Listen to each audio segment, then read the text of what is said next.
There's always people out there who are doing far better than you on pretty much anything you want to imagine. And if all you're doing is seeing yourself in their reflected light, let's say, then it's going to be pretty damn dismal. But it's not a good comparison because, well, first of all, there's danger in just comparing yourself to others, period, because they're not you. And God only knows what struggles they had to undertake to get to where they were, or what burdens they're currently carrying that you're not aware of. But you can certainly contrast yourself with yourself. And that's a lot better. It is the only way. Well, it's also the only way of really measuring anything approximating proper improvement. You can actually tell when you're a little better than you were yesterday. Right. And you can actually do that. That's another thing that's so interesting about it, is that you can actually make yourself a little better in some way, pretty much, well, I don't know if it's at every moment, but you can certainly do it every day. You're quite different from other people, and you shouldn't be comparing yourself to them because they're not like you. You know, they don't have your family. They don't have your temperament. They don't have your troubles. They don't have your abilities. The only person that has those is you. Compare yourself to who you were yesterday and not to who someone else is today. And see, that's a game you can win. Be careful who you share good news with, because you want to share good news with people who are going to be genuinely happy for you, and that's one way that you can identify those people who are really on your side. Be careful who you share bad news with, because that's equally tricky. You know, you want someone who will listen to you when you're having trouble and allow you your grief, especially if it's a consequence of something tragic, and who won't try to one-up you, you know, because often when you're talking to people, they'll be thinking about what they have to say that's worse, and that's not helpful if you need a listening ear. Make one room in your house as beautiful as possible. I talked a lot already about the necessity of cleaning your room, which is, you know, in some sense a foolish piece of advice because it seems so obvious, but it's not obvious at all. And you'll find if you try it, especially if you're in a household that's not very functional, that you'll encounter obstacles that you couldn't imagine existed while you're trying to put your life in order. And you can take your surroundings beyond order and move towards beauty, and that's unbelievably useful. One of the things that I've been you know, there's lots of different ways to interpret the world, and you can maybe even make a case that there's an endless number of ways to interpret the world. And the problem with that is that it kind of disorients you in terms of what you should be doing. But just because there's a very large number of ways to interpret the world doesn't mean there's a very large number of productive, meaningful, and sustainable ways to interpret the world. And one of the things you do have to do is figure out how you can conduct yourself today so that you don't upset the apple cart in a week or a month or a year. And so, you know, what you do in some sense psychologically is you admit to yourself that your current frame of reference is faulty. And then you start opening the door to a different kind of thinking, which is more creative thinking. It's more lateral thinking. Saying, well, I'm wrong, but that's not necessarily a problem because I could be right if I thought some other way. Well, you know, that's great. Often it works. Yeah. And there's almost no end to the utility of trying to figure out which ways that you're wrong. Yeah. Because there's lots of them. And every time you discover one, then you don't have to be quite so wrong anymore. That's a really good deal. Yeah. It's from the uphill climb that we derive our value, and I mean this technically. So almost all the positive emotion we feel, especially the emotion that fills us with enthusiasm, and that's experienced in relationship to a goal. And so in some sense, you want a goal that you can never attain. So you can always move closer to the goal that recedes as you move towards it. You think, well, that's frustrating. It's like Sisyphus pushing the rock uphill. But it's not, because as you pursue that goal, you put yourself together and your life does get better and richer and more abundant. And that's why the highest levels of virtue and goal are in some sense transcendent. You want them to be above everything you're doing so you can continually move towards something that's more sublime and better. That's what you are. You're here to live, not to sleep. And the problem with the vision of Mai Tais on the beach is that, well, first of all, that's a vision of drug-induced unconsciousness. Second, it's only going to work for about a week. Third, you're going to be a laughingstock in a month and depressed and aimless and goalless. That's not, it's, you want a horizon of ever expanding possibility. And so it does happen to people because they've staked their soul on the attainment of an instrumental goal. And it can be a pretty high order goal, but then you think, now I'm there, now what? Well, the answer can't be, well, I'm going to live in the lap of luxury and never have to leave what do you want to be, a giant infant with a gold bottle? You never have to do anything but lay in your back and suck. It's like, you see the problem with that as a conceptualization. It's no, you want to be like an active warrior moving uphill with your sword in hand. And that's dynamic, that's exciting. Lay a disciplinary structure on yourself, get the chaos in check, and then you can move towards a state that's freer. It's discipline first. Like, look, if you're going to become a concert pianist, there's going to be several thousand hours of extraordinarily disciplined practice. That's the imposition of order on your potential, let's say. But what comes out of that is a much grander freedom. And so virtually every freedom that you have in life that's true freedom is purchased at the price of discipline. That it's not some casual self-help doctrine. It's that if you don't organize yourself properly, you'll pay for it, and in a big way, and so will the people around you. And I would say, start where you can start. You know, if something announces itself to you as in need of repair, that you could repair, then hey, fix it. You fix 100 things like that, your life will be a lot different. Now, I often tell people too, fix the things you repeat every day, because people tend to think of those as trivial. You get up, you brush your teeth, you have your breakfast, you know, you have your routines that you go through every day. Well, those probably constitute 50% of your life. And people think, well, they're mundane, I don't need to pay attention to them. It's like, no, that's exactly wrong. The things you do every day, those are the most important things you do, hands down. People are afraid of the truth because often if you reveal it, it causes conflict in the moment. Telling the truth is definitely an adventure. Seeking for sure, but also telling. Another way of going about it is to just say what you think and see what happens. That's an adventure because you don't know what the outcome is going to be. So look, there's this old idea that it's necessary to have faith in the truth. And so here's a way of thinking about that. Someone asks you a question and you might think, well, here's the outcome I want, and so here's how I'm going to answer that question. So that's one way of approaching it. But another way of approaching it is, you ask me a question, I'm going to think about the answer, and I'm just going to tell you what I think. And it doesn't matter what the outcome is, because I'm willing to see what the outcome will be, predicated on the idea that there isn't a better outcome than the one that truth produces.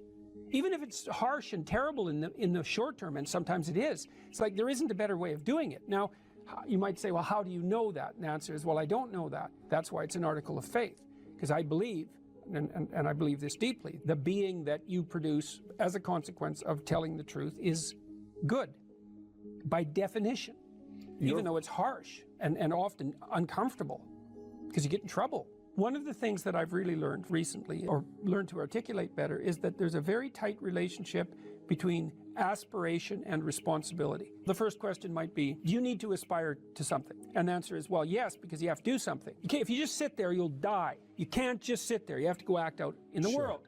Okay, so act towards what? Well, that's whatever your aspiration is. You have to have an aim. Okay, well, what should the aim be?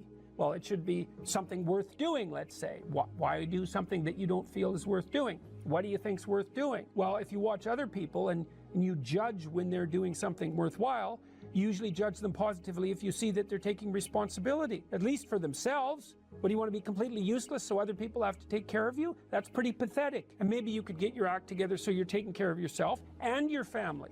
And maybe you could even do better than that and take care of yourself and your family and your community. Well, good for you. That's responsibility, and that's an aim. Well, here's one of the things that's cool about that, is that your life doesn't have meaning without aspiration or an aim. Okay, so you need a hierarchy of values. There's got to be something at the top. It's got to be something important. If you don't have that, your life doesn't have any meaning. So if you criticize the hierarchy, or even the idea of hierarchy, you destroy the idea of aspiration, and then people have nothing. Well, that's not helpful. People are built for a struggle and they're built for a weight, and you want to take on a heavy burden voluntarily. See if you can put yourself together. See what you can do out in the world while you're waiting to die. It's an all-in game. It better be worthwhile. The great people I know are brutally truthful to themselves and other people, and they have insanely adventurous lives. Get rid of everything you say that you only say to impress other people, and just see if you can say what you believe to be true. That's an adventure. That's the thing about the truth, you know?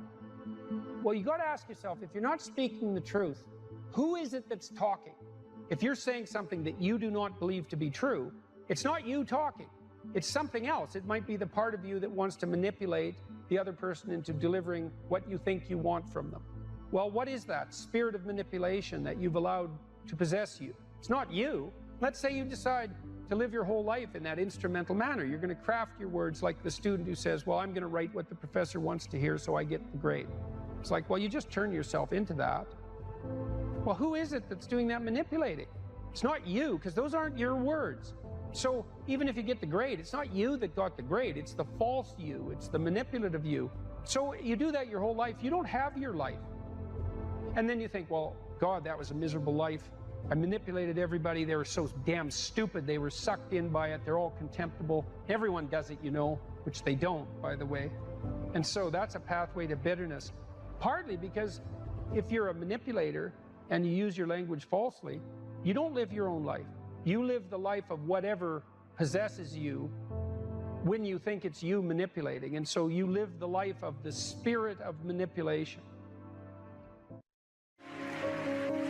You know, maybe you're in California, see someone speeding down the road in a convertible Porsche, and you think, oh man, what a lucky bastard. And the truth of the matter is that he's thinking about wrapping his expensive sports car around the next cement pillar that he comes close to. You know, you can't tell. And people have hard lives, and even people who are comparatively fortunate have hard lives. And the ideal that you're observing that makes you jealous and resentful is in large part an illusion that's created by your own mind. You have to be careful of what you're jealous of because you don't really know what it is. And then the other thing that's kind of useful is to understand you're quite different from other people, and you shouldn't be comparing yourself to them because they're not like you. They don't have your family.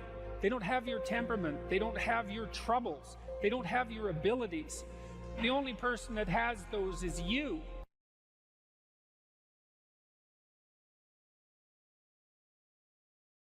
Or how starting to clean up the room changed their life. That's quite fun because it's something I always tell people to do instead of going out and protesting.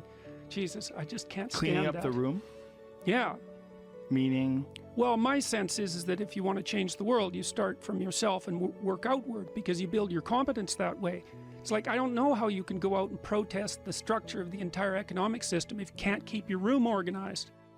Well, I made a video call, which was called Message to Millennials, where it was called How to Change the World Properly. A bit of on the pretentious side, I suppose, but I was trying to produce something that was a counterposition to this idea that what you should do is go out and fix up other people. You know, that's just not right. And there's a New Testament line about that, something about, you know, not worrying too much about the log in your neighbor's eye or about the speck in your neighbor's eye when you have a log in your eye. What would the world be like if people stopped avoiding the things they knew they should do? You know, because the question is, how much are we contributing to the fact that life is an existential catastrophe and a tragedy? How much is our own corruption contributing to that? That's a really worthwhile question. Things you leave undone because you're angry, you're resentful, you're lazy, you have inertia. Well, you consult your conscience and it says, well, you know, that place over there could use a little work. It's the same as working on yourself, and so you clean that up because you can. And then things are a little clearer around you. And you're a little better off because you've practiced a bit, and so you're a little stronger, and then something else manifests itself and says, well, maybe you could like take a crack at fixing me up too. So you decide to do that, and then that gets a little bit more pristine, you know, and soon, and it's humble because you're not exceeding your domain of competence. You know, it's like, don't be fixing up the economy, 18-year-olds. You don't know anything about the economy. It's a massive, complex machine beyond anyone's understanding, and you mess with it at your peril. So, and can you even clean up your own room? No. Well, you should think about that. You should think about that.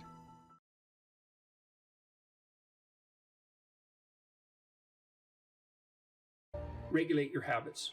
Try to get up at approximately the same time each morning. I would recommend that you get up approximately when other people get up. So that would be something in the neighborhood of 7:30 or 8 in the morning, perhaps earlier, perhaps a little bit later, but you want to stabilize that because your circadian rhythms operate more, what would you call it, fluidly, and your mood is likely to be regulated better if there's islands of stability in your daily routines.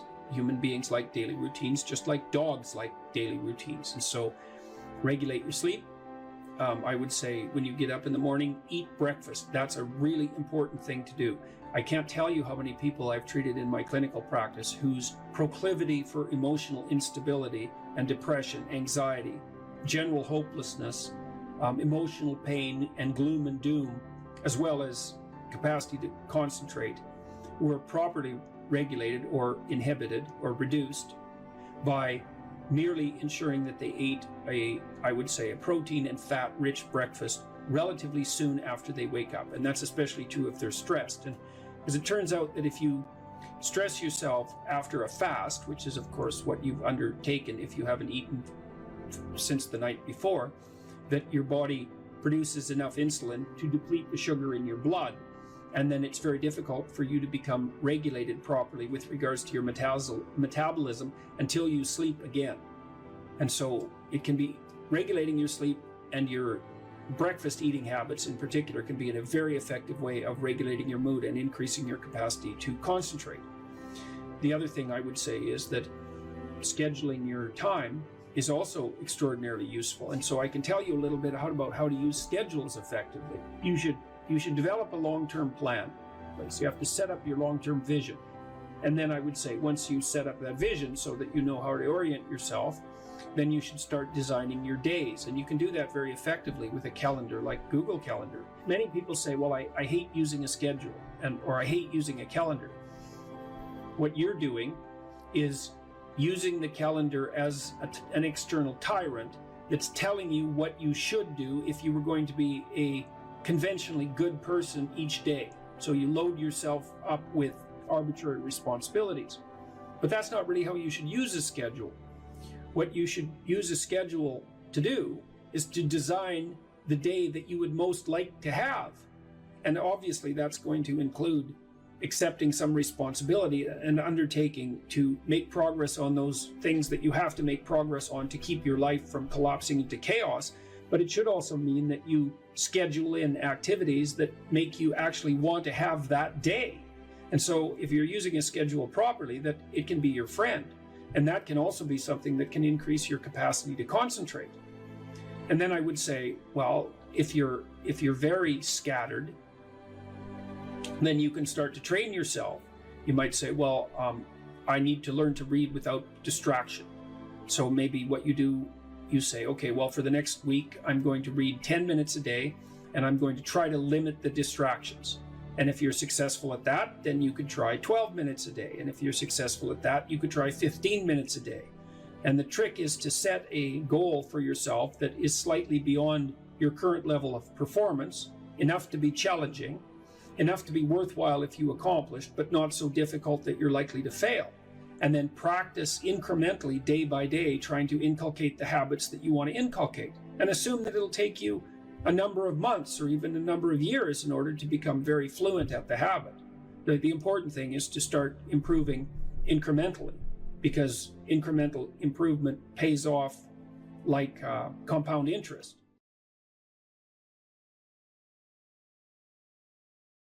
Another way of thinking about this too, in the Abrahamic stories, God calls to Abraham to get him to leave his father's tent. He's there like till he's 80, lagging around, lolling around, being useless. And the call to adventure arises, and it's attributed to the voice of God. And Abraham goes out in the world, and he has a hell of a terrible time of it. He encounters famine and tyranny and conspiracy to steal his wife. And it's really quite dreadful, to the point where you might think that Abraham was a lot better off just being in his tent.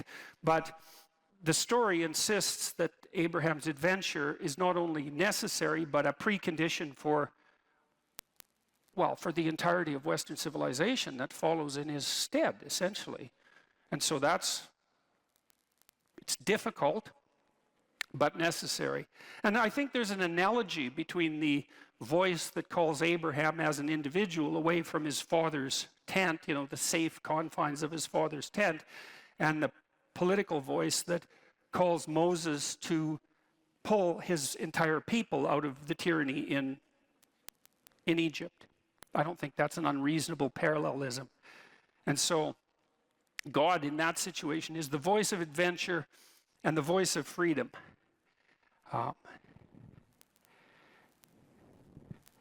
Okay, now,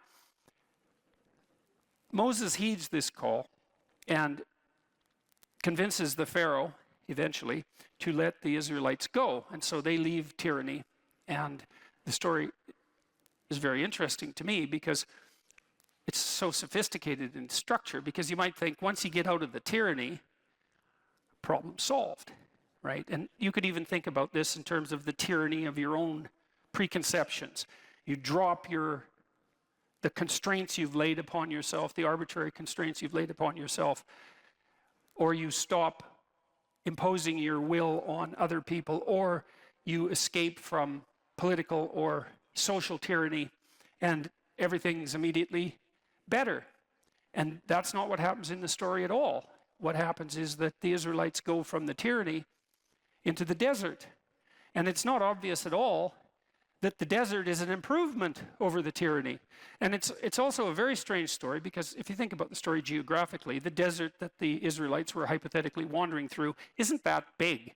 And they're there for like 45 years, and you think, well, that's kind of a failure of leadership. It'd take like 2 weeks to walk across the desert, yet they're out there for 45 years or 40 years. What can that possibly mean? And what it means, I think, it means a variety of things, but apart from the fact that it's out of the tyranny into the desert, which is really something to think about. Like, why won't you drop your stubborn preconceptions if they're just constraining you, you know? Or why would people subject themselves to totalitarian oppression if they could just let it go and then everything would be all right? And the answer is, everything wouldn't be all right. It might get worse initially. And that's sort of what seems to happen in the Exodus story. It's like in the desert. And how long? 40 years, 3 generations. So you might think, well, we're better off in the bloody tyranny. And lots of times, we've seen this in the modern world. There were no shortage of people in the Soviet Union once the Soviet Union collapsed, even after the terrible 1990s, who were, what would you call it, reminisced fondly about the good old Stalinist days. And you can kind of understand that, because maybe knowing exactly what you should be doing all the time is preferable to not knowing what the hell's going on ever. And maybe that's the distinction between the tyranny and the desert. You know, you drop the tyranny, but then what? Well, what happens in the desert? The Israelites are wandering around there for like decades, and they fight amongst themselves. And Moses has to act as a judge. I won't get into that too much, but he judges them for a very long period of time, for many, many hours every day, trying to help them regulate their behavior now that they don't have a central authority.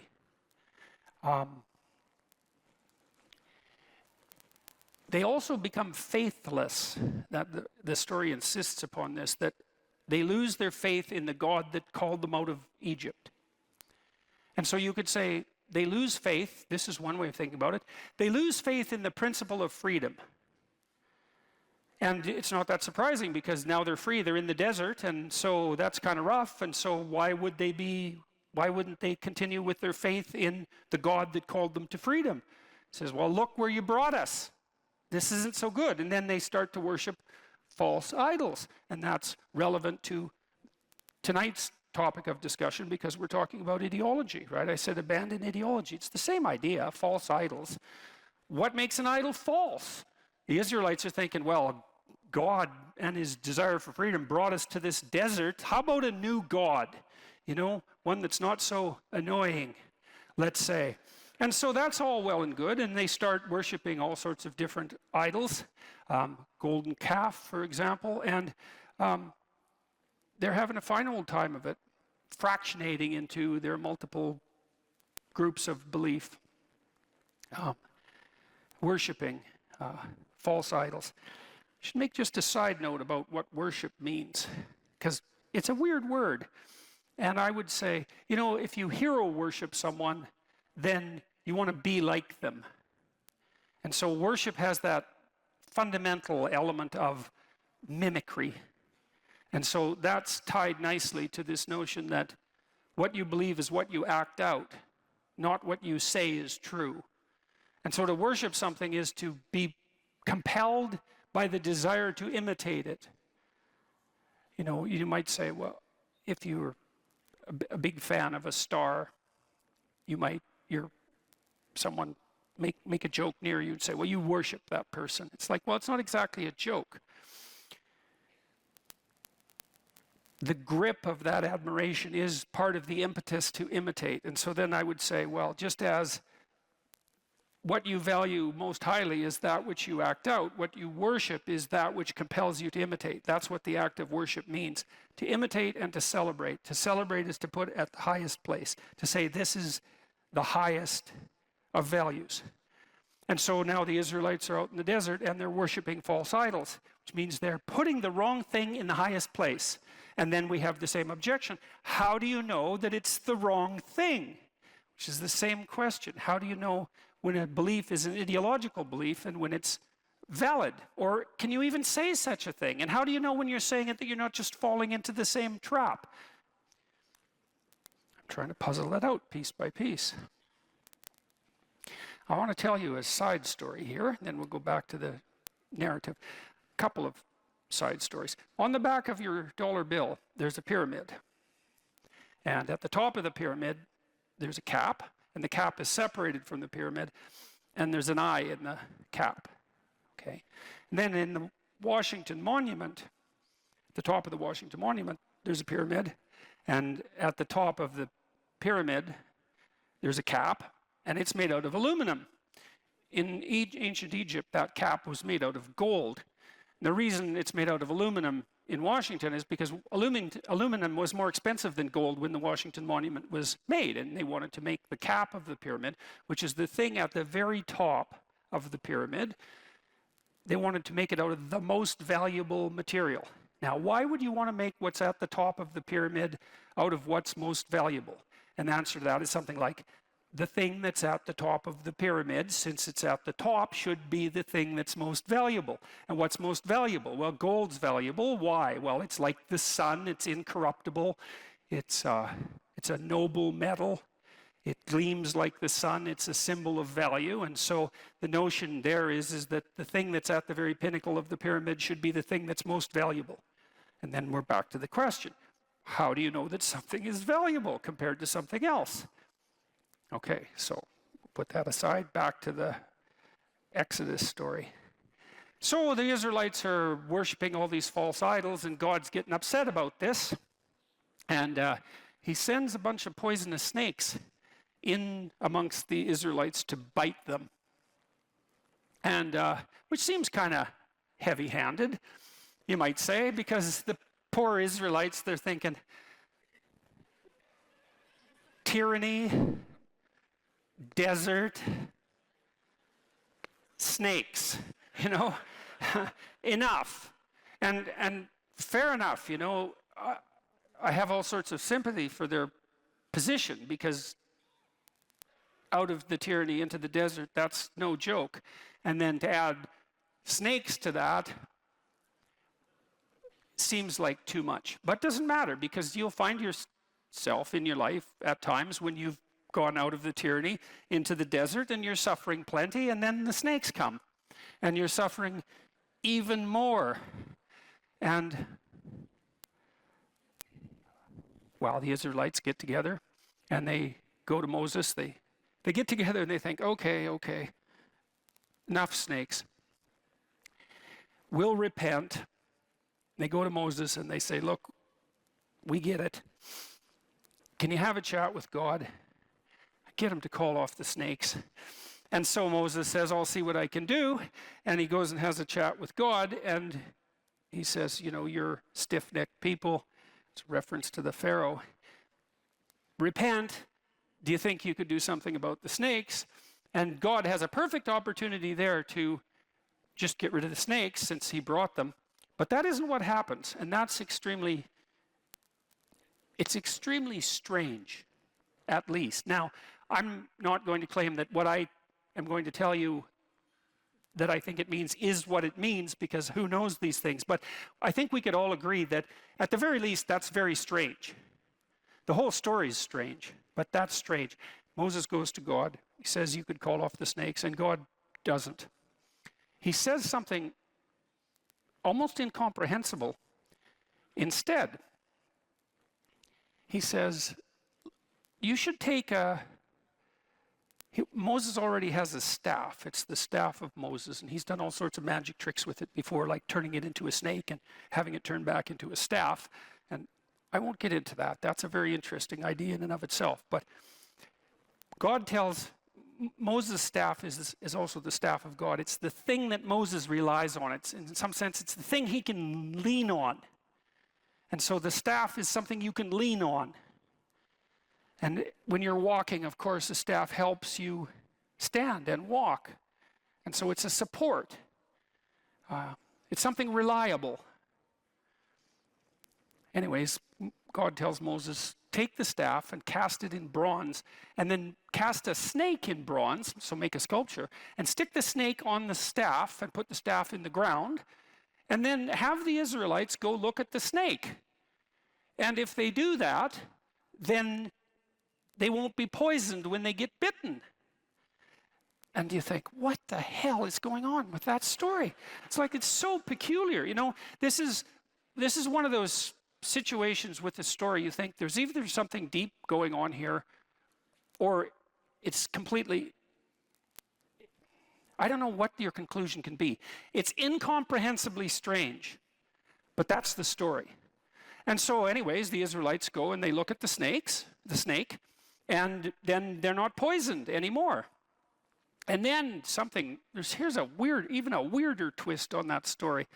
So many thousands of years later, Christ says, according to the Gospels, that he has to be lifted up like the snake Moses hung on the staff in the desert, which takes a story that's already unbelievably peculiar and makes it way more peculiar.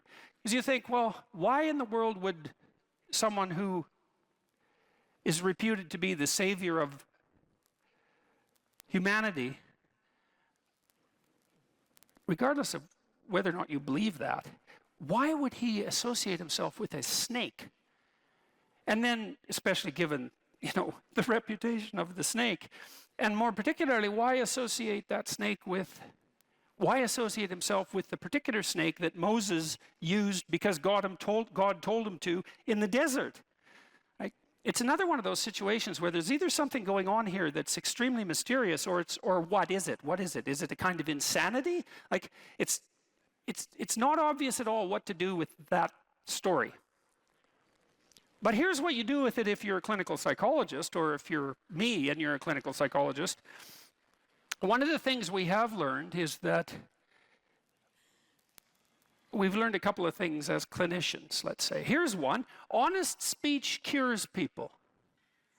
Right? So Freud, in some sense, was the first person to really formulate that clinically. He said, come to my practice, and you can lay on this couch, and you just say whatever comes into your mind with zero censorship. And the consequence of that will be your thoughts will weave a pathway to your problems, which will then reveal themselves in a manner that, in principle, allows you to, for Freud, express the emotion associated with the problem and be cured as a consequence. Now, I don't think Freud had that right, because it's not the expression of the emotion that's curative, but it is the case that clinicians have agreed that untrammeled speech, so that would be free speech, except in the clinical setting, is in fact curative. And you kind of know that, right? Because you have people around you, perhaps, that you can tell the truth to, and vice versa. And there are times when, well, all the time, that might be painful, because they tell the truth, and so do you, but it's really helpful, and sometimes it's absolutely bloody necessary, right? Especially if you're in trouble, because you want someone that you can tell the truth to who will return the favor. And so, and because thought is associated with adaptation, then true thought is going to be associated with redemption. So the truth sets you free in that regard. And so that's one thing that clinicians have all converged on, regardless of their school of clinical endeavor. And here's another. If you voluntarily confront what you're afraid of, you get braver. And so the behavior therapists, the Freudians figured this out a bit, because they would have you revisit trauma that occurred earlier in your life. And that's a pretty common therapeutic technique. We should talk about those things that still plague you emotionally. I don't think we should talk about them so that you get to express the associated emotion. I think we should talk about them so you figure out how it was that you were vulnerable enough so that you got hurt, and then figure out how to not have that happen anymore. I think that's really the conclusion of a century's worth of clinical practice. But the other conclusion is, you face what you're afraid of voluntarily, you get better. So if people have a phobia of elevators, they're agoraphobic, you can teach them slowly to approach an elevator and to open it and to go inside it, and their fear of the elevator will radically decrease. And their fear of many other things will decrease simultaneously, because it turns out that when you face the things you're afraid of voluntarily, you don't get less afraid. You get braver. And that's better than less afraid, because imagine if it's just less afraid, you'd have to expose yourself to every single thing you were ever afraid of, in order to become less afraid. But if you got braver, you just expose yourself to some of the things that, that intimidate you, and there'd be a growth of personality as a consequence of that, and then you'd be better off in facing all of the things you're afraid of.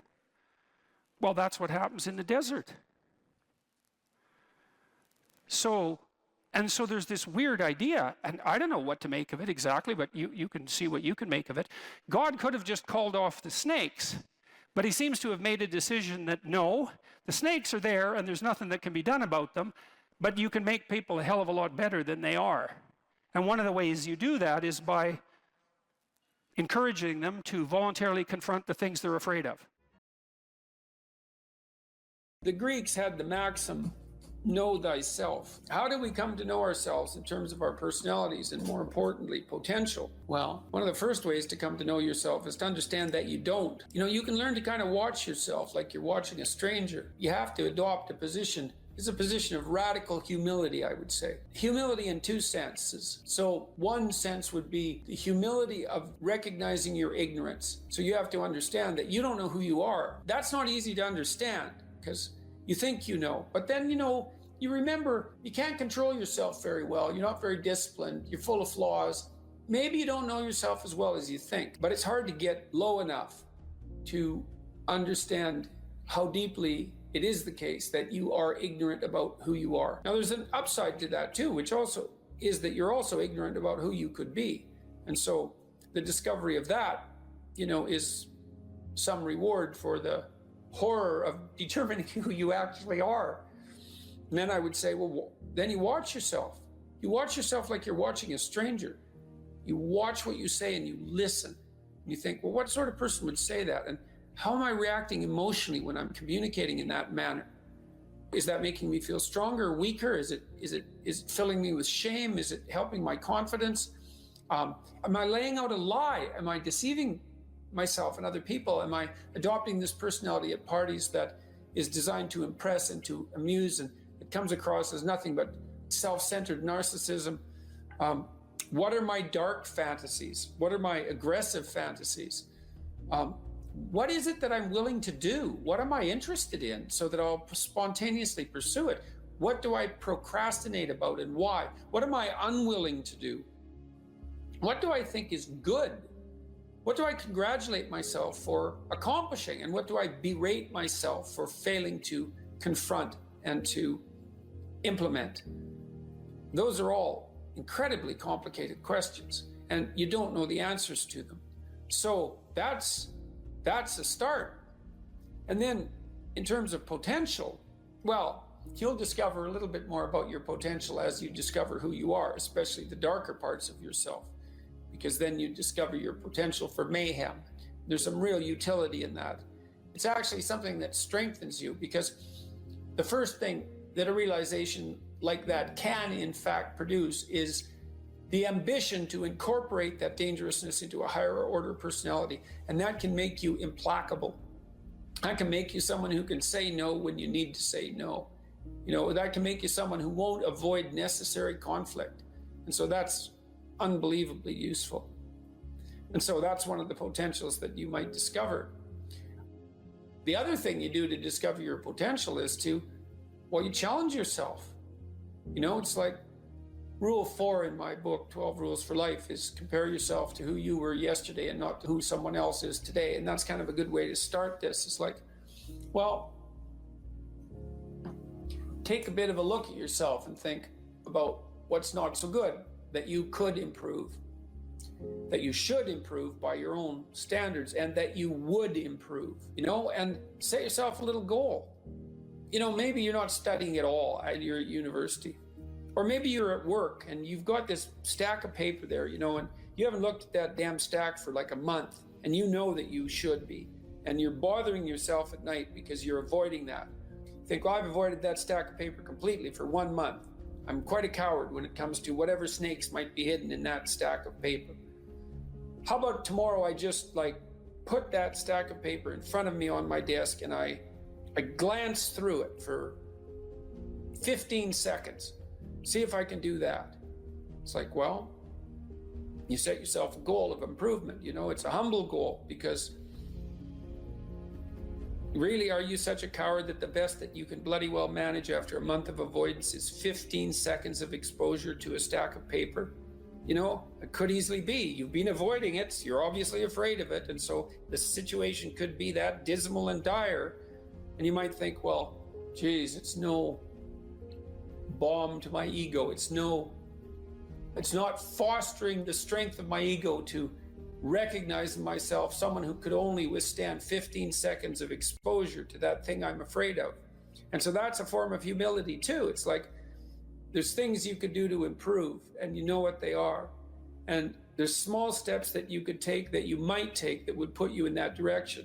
And then the question is, are you big enough to take those small steps? You know, are you capable of grappling with the fact that you're fundamentally flawed to the point where you have to break things down into almost childlike steps in order to manage them? And the answer to that is, yeah, you are. And that's the lot of, I don't know if it's the lot of everyone. Most people have things they avoid, you know, and they're afraid of. So I would say to some degree, it's the lot of everyone. People vary in the degree to which they've conquered that. And you do meet people from time to time who are extraordinarily disciplined. But most of the time they've got disciplined in exactly this manner. It's through slow incremental improvement. And then you challenge yourself. It's like, well, could I do this? That would be better. And you find out, and then you think, well, is there something slightly larger and more challenging that I could do that would be better? And you try it and you find out. And as you try it and you find out, generally you get better at it, and you can take on larger and larger challenges. You know, you take responsibility for yourself. That's part of standing up straight with your shoulders back. It's like, take on the world, man, but only at the level that you can manage. You know, when you're ignorant and biased and deeply flawed and immature, it's where everyone starts. You don't want to bite off more than you can chew, but it doesn't mean that you can't wrestle with part of reality. You know, some part that's small enough so that you have a good shot at victory. And to put yourself together, this first steps towards that is to allow yourself to be a fool, right? It's because you don't know what you're doing. You have to admit that. And there's going to be a loss of ego or destruction of ego, arrogant ego that necessarily accompanies that. But you need the loss of that arrogant ego, because it's precisely what's interfering with your movement forward. You know, it's part of the adversarial process, mythologically speaking, that stops moral progress. You're too proud of who you think you are to notice what you're like so that you could change properly. You don't want to sacrifice that part of yourself. It's probably associated with some delusion that helps you maintain a positive, although very fragile self-image, in the absence of genuine effort. It's not to be recommended. You know yourself by watching and paying attention. It's watching like you're a snake. A snake watches like cold-bloodedly, with no emotional reaction, just to see what's there. It doesn't allow, symbolically speaking, doesn't allow what is wanted or desired to interfere with what is observed. So you watch yourself like that, as if you don't know who you are. Well, that's the beginning.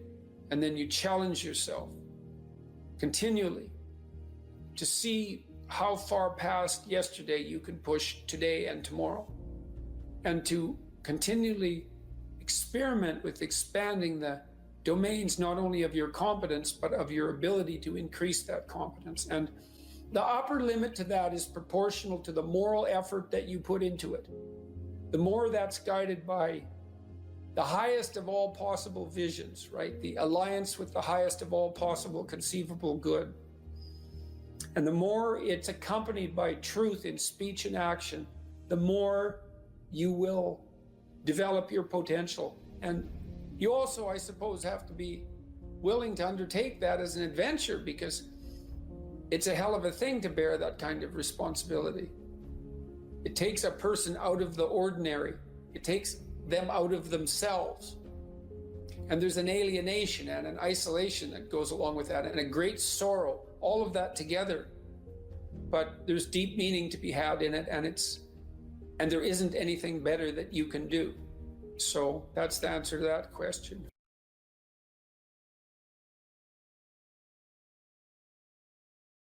It's with our fantasy that we first meet the unknown, right? Well, look, say you're going out with a new person. It's like, what do? You project a fantasy on them, and then you fall in love with the fantasy. And aren't you stupid? Because you're going to find out that the match between your damn fantasy and the actual person is tenuous at best. And so Jung would call that a projection of either the anima or the animus. The anima is what a man projects onto a woman he finds desirable. It's like, oh, she's the perfect woman. It's like, well, how do you know that? You've seen her for 4 seconds, but it grips you.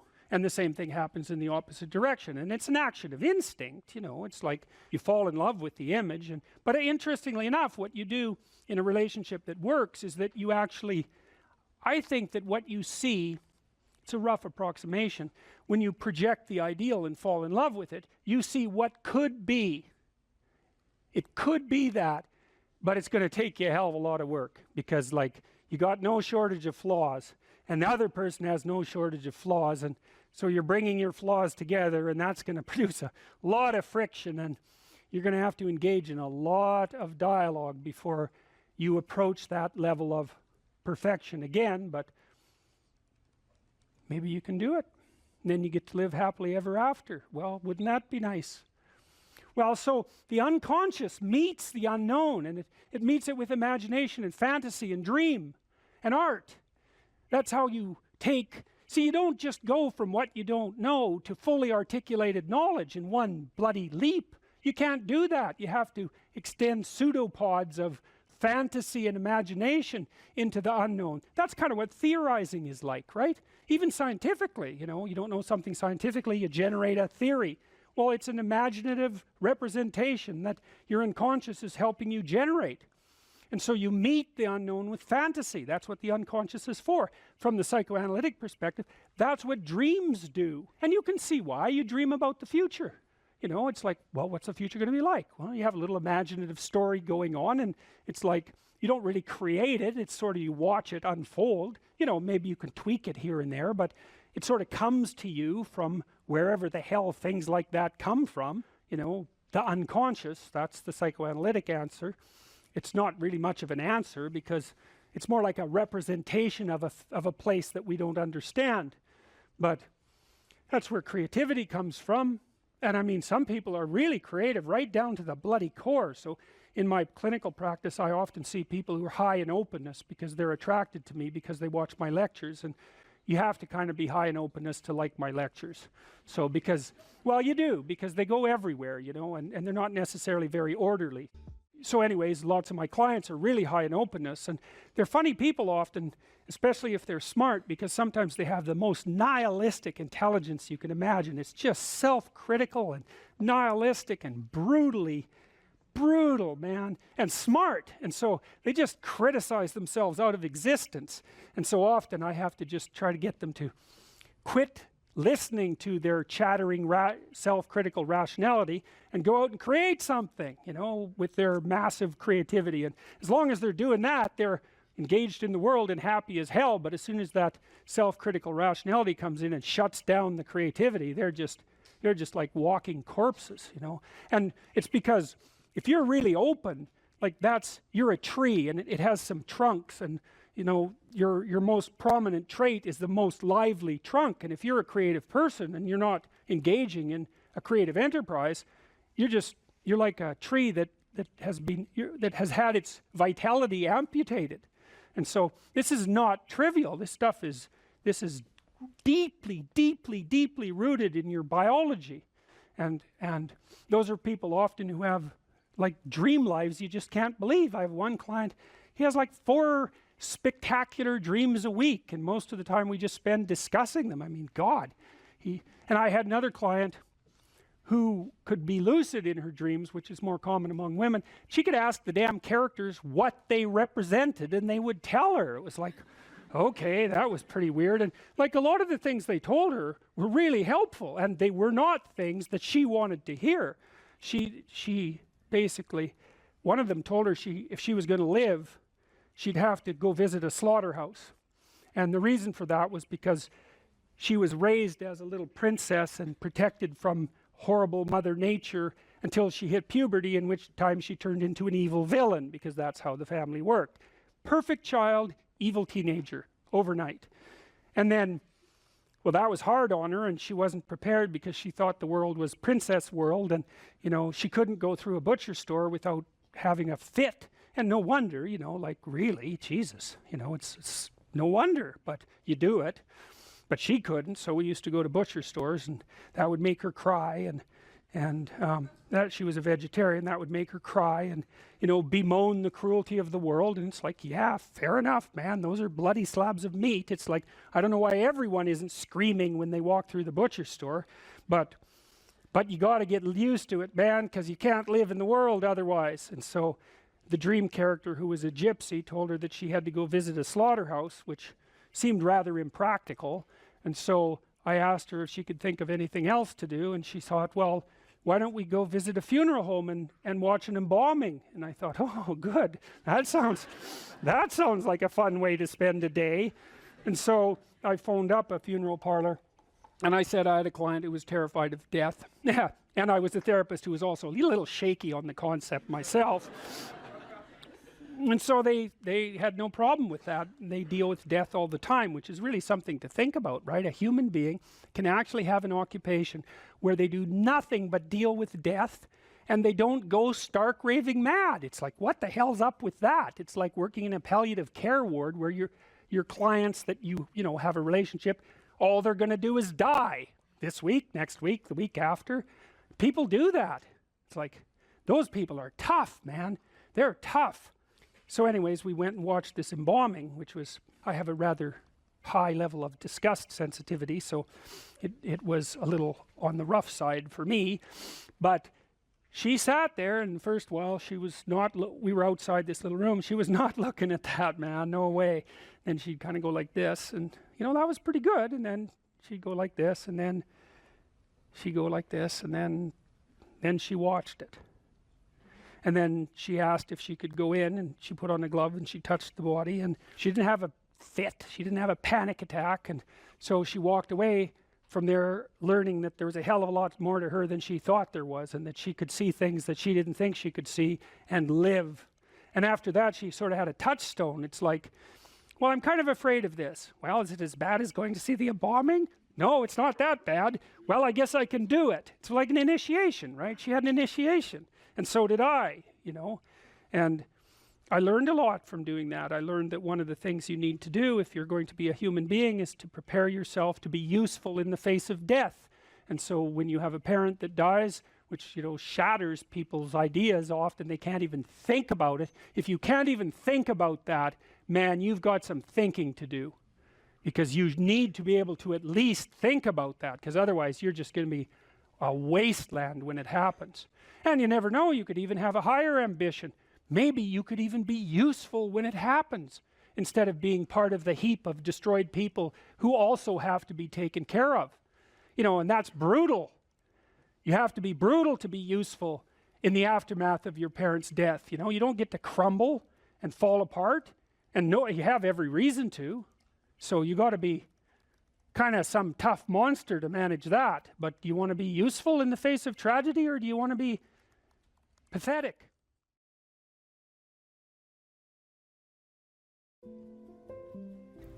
So what did I learn from studying the terrible situation that obtained in the mid-1980s, when the Soviets and the West had tens of thousands of hydrogen bombs pointed at each other, ready to go at a moment's notice? Why did that happen? What did I learn? It was simple. The reason that that situation existed was because I was not good enough. I was not good enough. The reason that the terrible situations in the world exist now is because you're not good enough. You're not good enough. You're not good enough. We can solve any problem. We can solve any problem if we used all the resources that were available to us. If we live properly, we have no idea what we could turn what we're in into. So I would say, you support free speech because it's the mechanism that maintains the sanity of the individual and society. And you live in relationship with the spoken truth to the best of your ability, because the alternative is hell. And if hell is what you want, then you can remain arrogant and resentful and deceitful. But if you want to work to better the world, to bring it up to what it might be, then you speak forthrightly, you clarify yourself, and you act properly in the world. And then you see what happens. And this is the final thing I'll say. I spent a long time studying the Sermon on the Mount. It's a key document. It's Christ's commentary on the Ten Commandments, in a sense. The question being, if you codify the rules by which a society might function, is there something within the structure of the rules that rises above them, that acts as the fundamental principle from which they're all derived? It's the ultimate question of human ethics. What is the highest principle? And the answer that's put forth in the Sermon on the Mount is quite straightforward. Aim at the highest possible good that you can conceive of. Whatever that is that you can conceive of, that serves as your God for all intents and purposes. Having aligned yourself with that good, speak the truth and see what happens.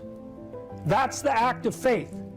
The act of faith is, whatever the truth reveals is the best of all possible worlds, regardless of how it appears to you now. It's a guess, right? It's something you stake a bet on. Well, what do you think? The best of all possible worlds will be brought into being by deceit? It seems unlikely. You know that doesn't work in your own life. You tangle yourself up in your own lies, right? One lie breeds 10, and 10 breeds 100, and maybe you put the consequences on down the road and you don't fall into the pit for 5 or 6 years. Maybe you've even forgotten why you fell in when you finally do fall in, but everyone knows that you don't get away with anything. And so the issue is, well, what would happen if you just said what you thought? Stupid as it is, inaccurate as it is, and listen to people, criticize you in response to shape you and make you more articulate. What would your life be like? And the answer to that is, and I know this to be true, I've worked with many, many people on precisely this problem. Your life gets better and better and better and richer and deeper, but that comes with a heavier and heavier burden of responsibility. Well, that's okay. You use the observation of your own capability to bear responsibility, to buttress yourself against the terrors of being finite. You say, weak and miserable as I am, I can still stand up to the terrible tragedy of life and prevail. And that's good enough. You only have to ask a stupid question once. You ask a stupid question, and if you're in a crowd and you ask a stupid question, 80% of the people in the crowd have the same question. They're just too cowardly to ask. But you ask and then someone actually tells you, you never have to ask that question again. You're no longer stupid. What stupid thing am I doing that I could quit doing? That I would quit doing? Because those aren't the same thing, right? Because you know there's stupid things that you're doing that you're just not going to quit doing because you like them. But there might be something on the edge there where you could stop that. If you want to know something about yourself, sit on your bed one night and say to yourself, you got to mean this. Like, you got to be desperate. This is no game, this. My life is not everything I want it to be, and perhaps it's not everything that I need it to be. And by need, I mean my life is so unbearable that the suffering that's attendant upon that is make me nihilistic, cynical, bitter, resentful, driving the proclivity to see evil everywhere except within my own heart. Like, these are problems, man. And you ask yourself, you sit on the bed and say, okay, man, I'm ready to learn something. What's one thing I'm doing wrong that I know I'm doing wrong, that I could fix, that I would fix? It's like, you meditate on that, you'll get an answer. And it won't be one you want, but it'll be the necessary one. You know, and it's often something that will point you to small things. Like, that works. You start making those micro improvements, like real micro improvements, real on the ground, actual micro improvements to things you know that are wrong, you'll improve unbelievably rapidly. You know, one thing about the dopamine system that's so important and also explains a lot of pathology, but also a lot of human evolution, is that we have basically one major reward system, which is the dopaminergic system. You know, I sometimes like the analogy that, you know, nowadays you hear about cryptocurrency or the dollar versus the euro versus the this versus the that. There's only one currency in all of reality, actually, and it's dopamine. Whether or not it's the dollar backed to dopamine or it's euro backed to dopamine or Bitcoin backed dopamine, in the end, whether or not someone has $1 billion or $2 is really that currency resides as something that's transacted in the real world, but their notion of power and potential is dopaminergic. And so too, the potential for mates, the potential for food, how much food you have, you know, how much meat you have stored in the freezer tells you a lot about your security and well-being for you and your family, right? And that is translated into a dopaminergic internal representation of how safe and secure you are, et cetera. So this system of fear versus confrontation taps directly into the dopaminergic system. And there's a beautiful set of studies that were done in the 1960s, published in the journal Science, as you know, one of the top journals to publish in. Again, this is not work that I did, but where they gave people, human beings, the option to stimulate a number of different brain areas, just sitting in the clinic. And some brain areas would evoke feelings of drunkenness, others would evoke feelings of anger, others of sadness, others of sexual arousal. And the area that these subjects all preferred to stimulate the most, in fact, they would just sit there and lever press pretty much all day long, was this midline thalamus area. And the subjective feeling that they reported, I find this interesting and would love your thoughts on this, is one of mild frustration, anticipation of something, although they didn't know what. Yeah, anticipation. And it's this idea, I think, that it's tapping into the dopamine system. And the dopamine system... Well, the dopamine system says something good is going to happen. That's right. The key... It says something good is going to happen. Something good is going to happen. And it's an appetitive state in some sense, because it doesn't signify the acquisition of... It's not satiating. Right. It's appetitive. That's right. And so it drives you forward. And you might think that being driven forward would be unpleasant, but if you're, in some sense, if you're activating the systems that drive you forward voluntarily, then that's the most positive form of positive reinforcement you can have.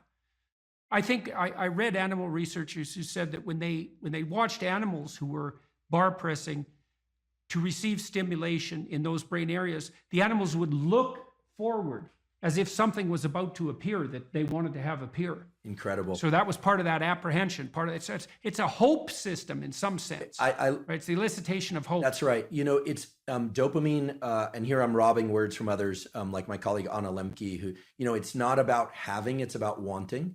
It's not about pleasure as much as it is about craving and motivation and drive. And something critical about and Panksepp called it seeking. Yeah, brilliant. I never met Panksepp. Did you? You met Yak? I met him online. We were in a neurological chat room, so to speak, for a neuropsychological chat room for about 5 years, and I had a chance to interact with him a fair bit in that. So that was really good. I'm envious. He's done beautiful work, and thank you for calling people's attention to his work. I know you've done that many times, and such key work. The dopamine system is in touch with the autonomic system, sure, because it has to register success versus failure of some pursuit. The prefrontal cortex is actually part of the dopamine reward system. People often overlook this, and then we just think about nucleus accumbens and ventral tegmental area. But the prefrontal cortex, because as you pointed out before, it is generating possible outcomes, different rules, different selves are being projected into the future. You can think that the 2 marshmallow task, the classic, you know, give kids the option to either have a marshmallow now or wait and have 2 marshmallows, and the cute little videos of the kids, you know, in the room with the marshmallows, sniffing it, talking to it. Occasionally a kid will just stuff it in his mouth. Another child will turn away, you know, delightful, right? And all sorts of ideas have come about how they do in life versus if they can wait or not wait. In any case, that's dopaminergic anticipation. The key thing with dopamine, I think, that encapsulates the most of it is this notion of reward prediction error, which is very simple. If you are excited and anticipating something, you are generating some internal sense of the probability of it happening. We're going to the ice cream store, kids. Let's go. We're going to have ice cream. We have ice cream. It's closed. The disappointment that they experience actually brings them far lower than they would feel, much more sad than they would feel than had you not told them you were going to get ice cream, which speaks exactly to what you were saying, that it's an anticipation signal. So dopamine's going up, we're going to get ice cream, and then no. So it drops below baseline. They would have been better off being not told they were going to the ice cream store. Just drive right by it. The danger of hope. The danger of hope. If you anticipate that it's going to be open, and again, this could translate to any scenario, and it's open, there's a dopaminergic signal upon receiving the reward, but it then drops a little bit. This is the basis of addiction, actually. Drops a little bit below baseline transiently. So we always think of the ice cream is the reward. Well, actually, the reward was right before you had that first lick of ice cream because you know you're going to get it. This is also true of sexual behavior. It's true of people who sell a company or they're anticipating something exciting, or of a wedding. It also sort of partially explains this notion of postpartum depression, where people are so excited about something, the delivery of a child or something, the arrival, and then for some reason they feel let down. It's because the anticipation was that great. So many scenarios. There might be an exhaustion component there too. Right. Well, it's also the case, if I remember correctly, that dopamine kick.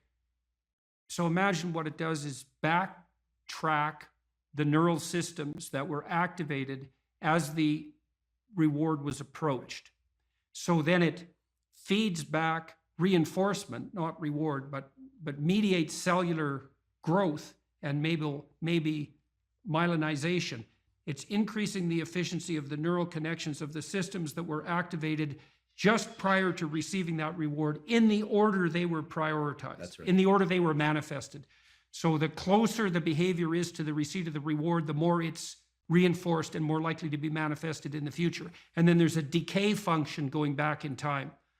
So, and that's partly how an addictive subpersonality can grow too, right? Because you can imagine that there's a certain state of mind that you're in. Maybe it's a state of something approximating nihilistic hopelessness that grips you every time you're motivated to seek out your favorite drug.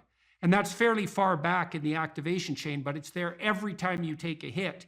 So what happens is the dopaminergic reinforcement produced by the drug reinforces that nihilistic hopelessness that drives the drug-seeking behavior. That's right. And that's how, in part, you develop a monkey on your back. Yeah, I love the example, even though I'm sad that it happens for people. I love the example because what you're saying is that, and it's exactly right, that the memory for events and states of mind and emotions that preceded a successful collection of reward or arrival at reward is set into a huge number of motor commands, some of which are subconscious.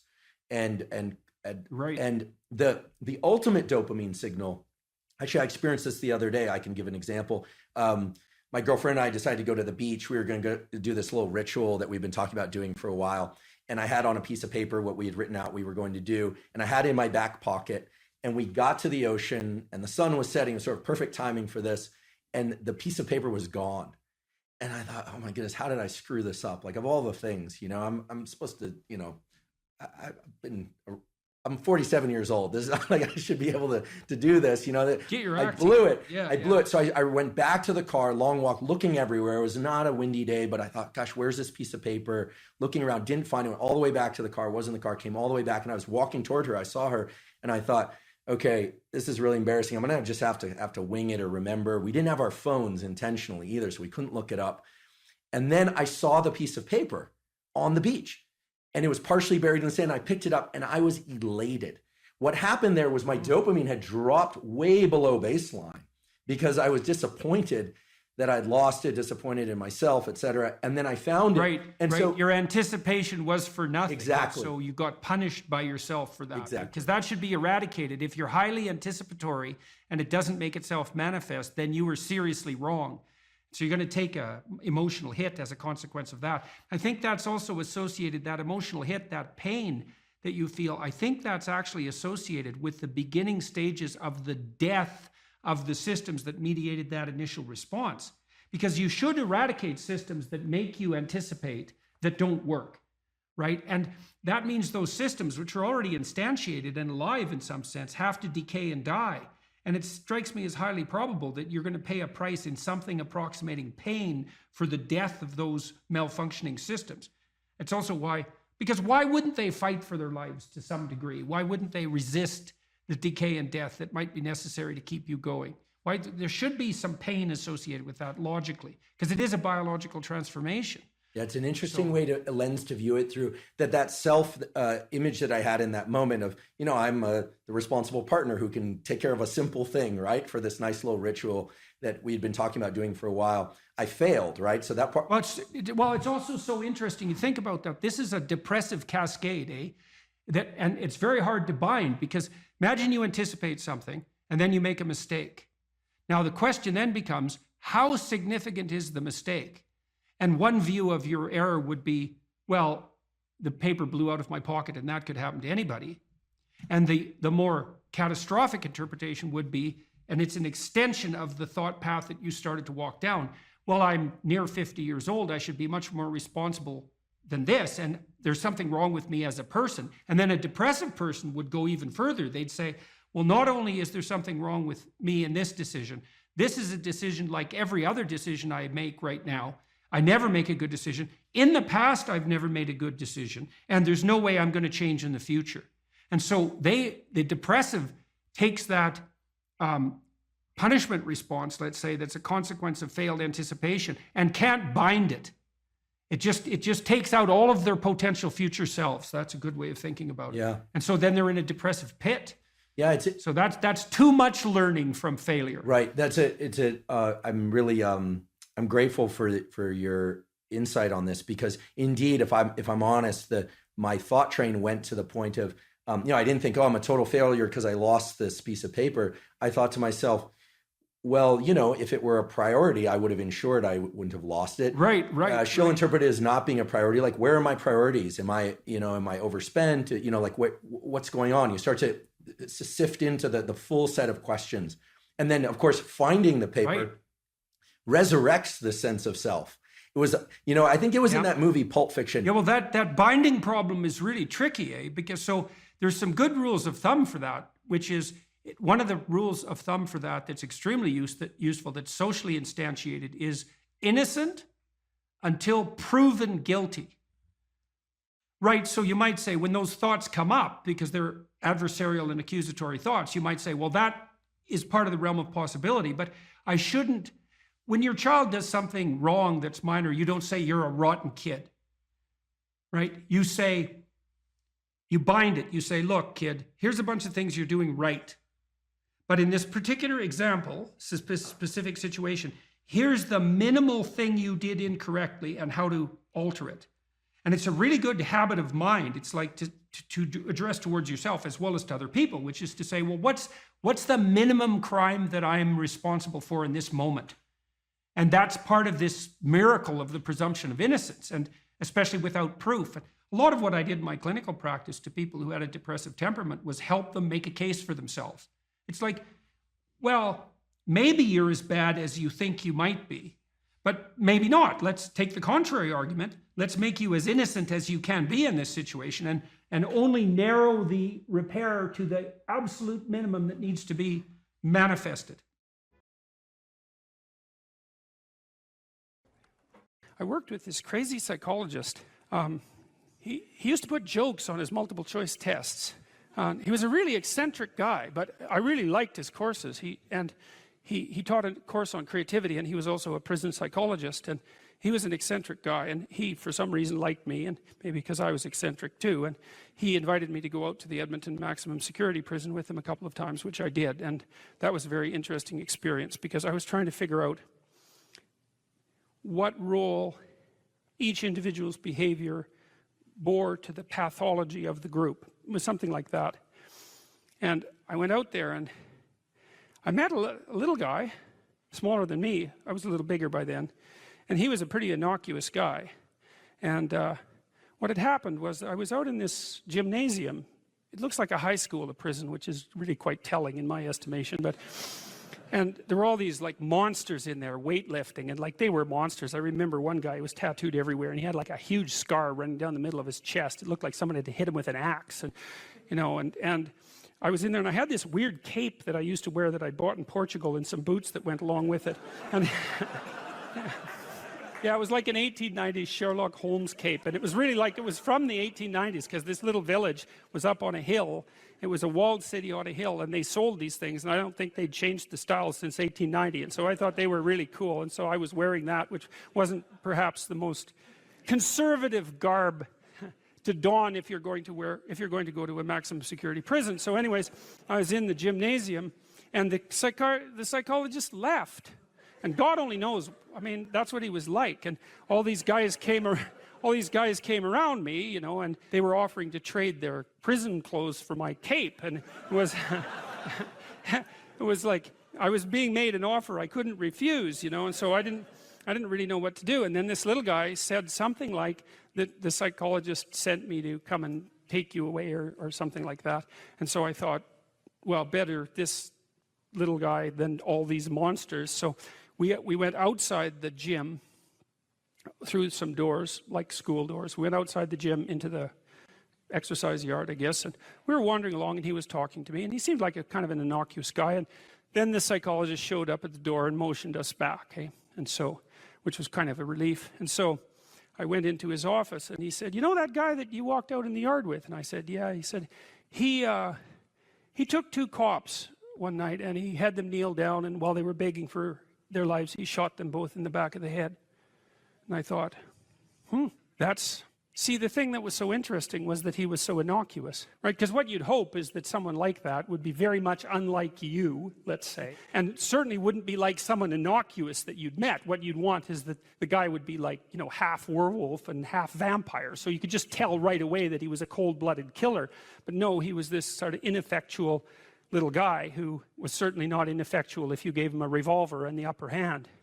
And so that made me think a lot about the relationship between being innocuous and being dangerous. And then another thing happened. I met another guy out there, and then a week or two later I heard that he and a friend of his had held another guy down and pulverized his left leg with a lead pipe, like just pulverized it. And the reason for that was that they thought that he was a snitch, and maybe he was. And that time I did something different. Instead of being shocked and horrified by that, although I certainly was, I thought, how in the world could you do that? Because I didn't think I could do that. Eh? I thought that there was a qualitative distinction between me and those people. And so I spent about 2 weeks trying to see if I could figure out under what conditions I could do that. Like what kind of psychological transformation I would have to undergo to be able to do that. And So that was a meditative exercise, let's say. And it only took about 10 days for me to realize that not only could I do that, that it would be a hell of a lot easier than I thought it would be. And that's sort of where that wall between me and what Jung described as the shadow started to fall apart.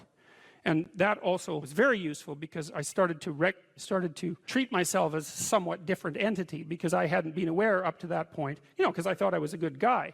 And there's no reason for me to think that, because you're not a good guy unless you've really made a bloody effort to be a good guy. You're just not. It's not easy. And so you're probably a moderately bad guy. And that's a long ways from being an absolutely horrible guy. But it's also a long ways from being a good guy. And so, but I had a little more respect for myself after that, because I also understood that there was a monstrous element to the human psyche that you needed to respect. And that was part of you, that you should regard yourself in some sense as a loaded weapon. It's very useful around children to regard yourself as a loaded weapon, because around children you are a loaded weapon. And the terrible experiences that many children have with their parents are testament to that.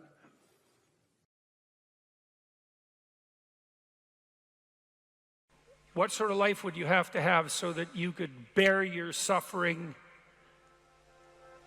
nobly?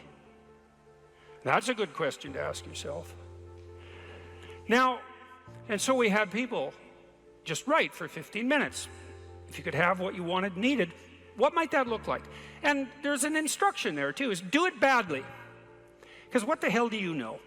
And besides, your vision's going to change as you progress through your life. And so you're not going to get it done perfectly, but that's okay. Get it down. Get a rough first draft down, right? A rough approximation of who you could be if you got your act together. And not who other people think you should be, you know? Although that might enter into it, because you don't want to be completely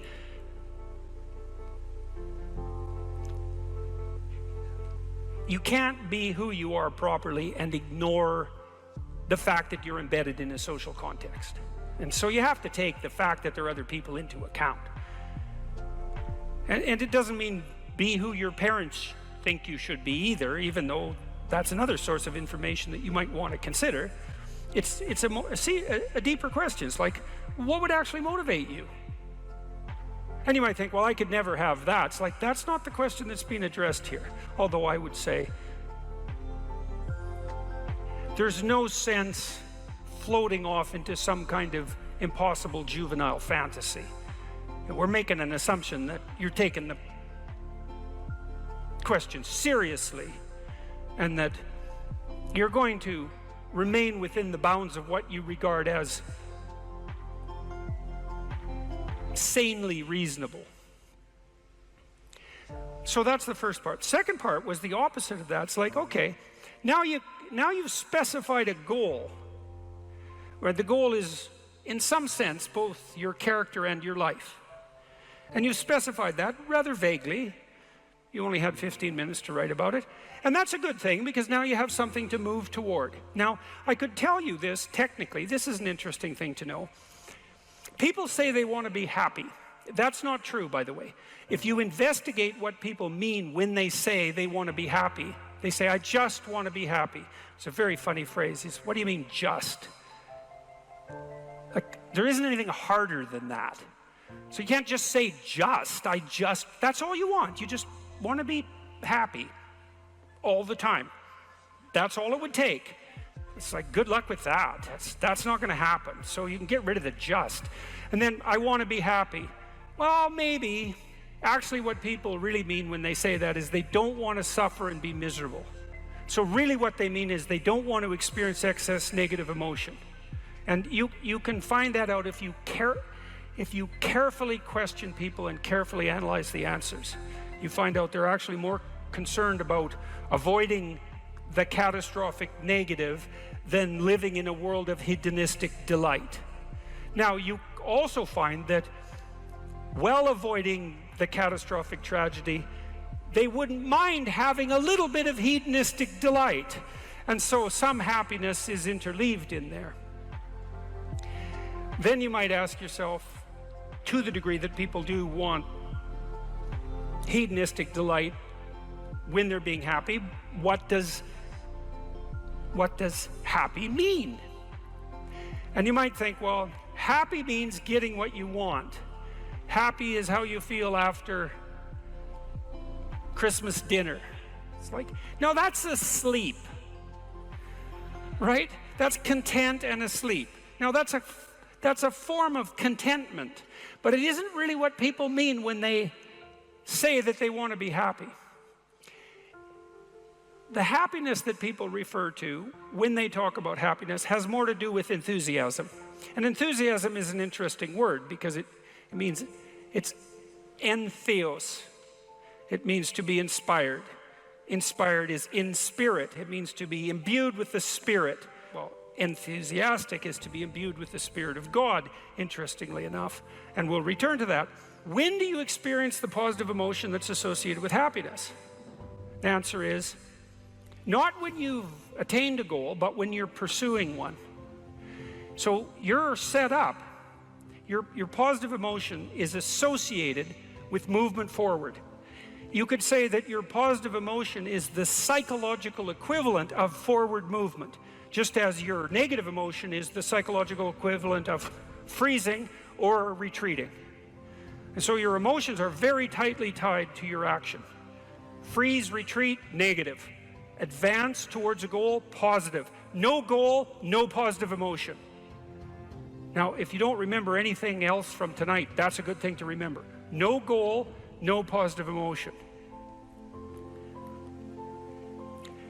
A corollary of that as well is no goal, confusion.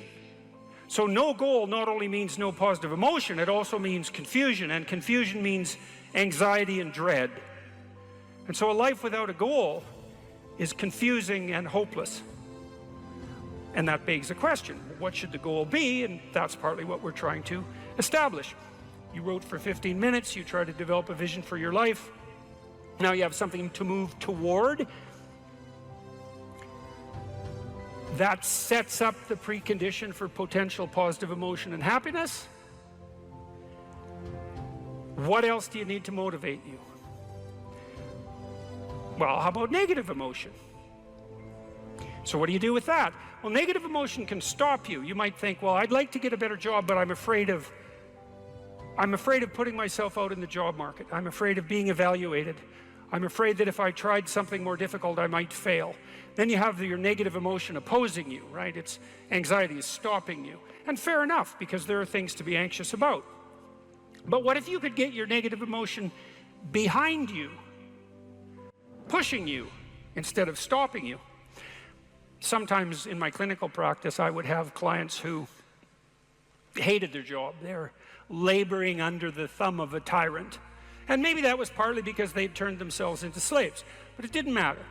They were laboring under the thumb of a tyrant. They needed to make a move, laterally or up. They needed to make a move.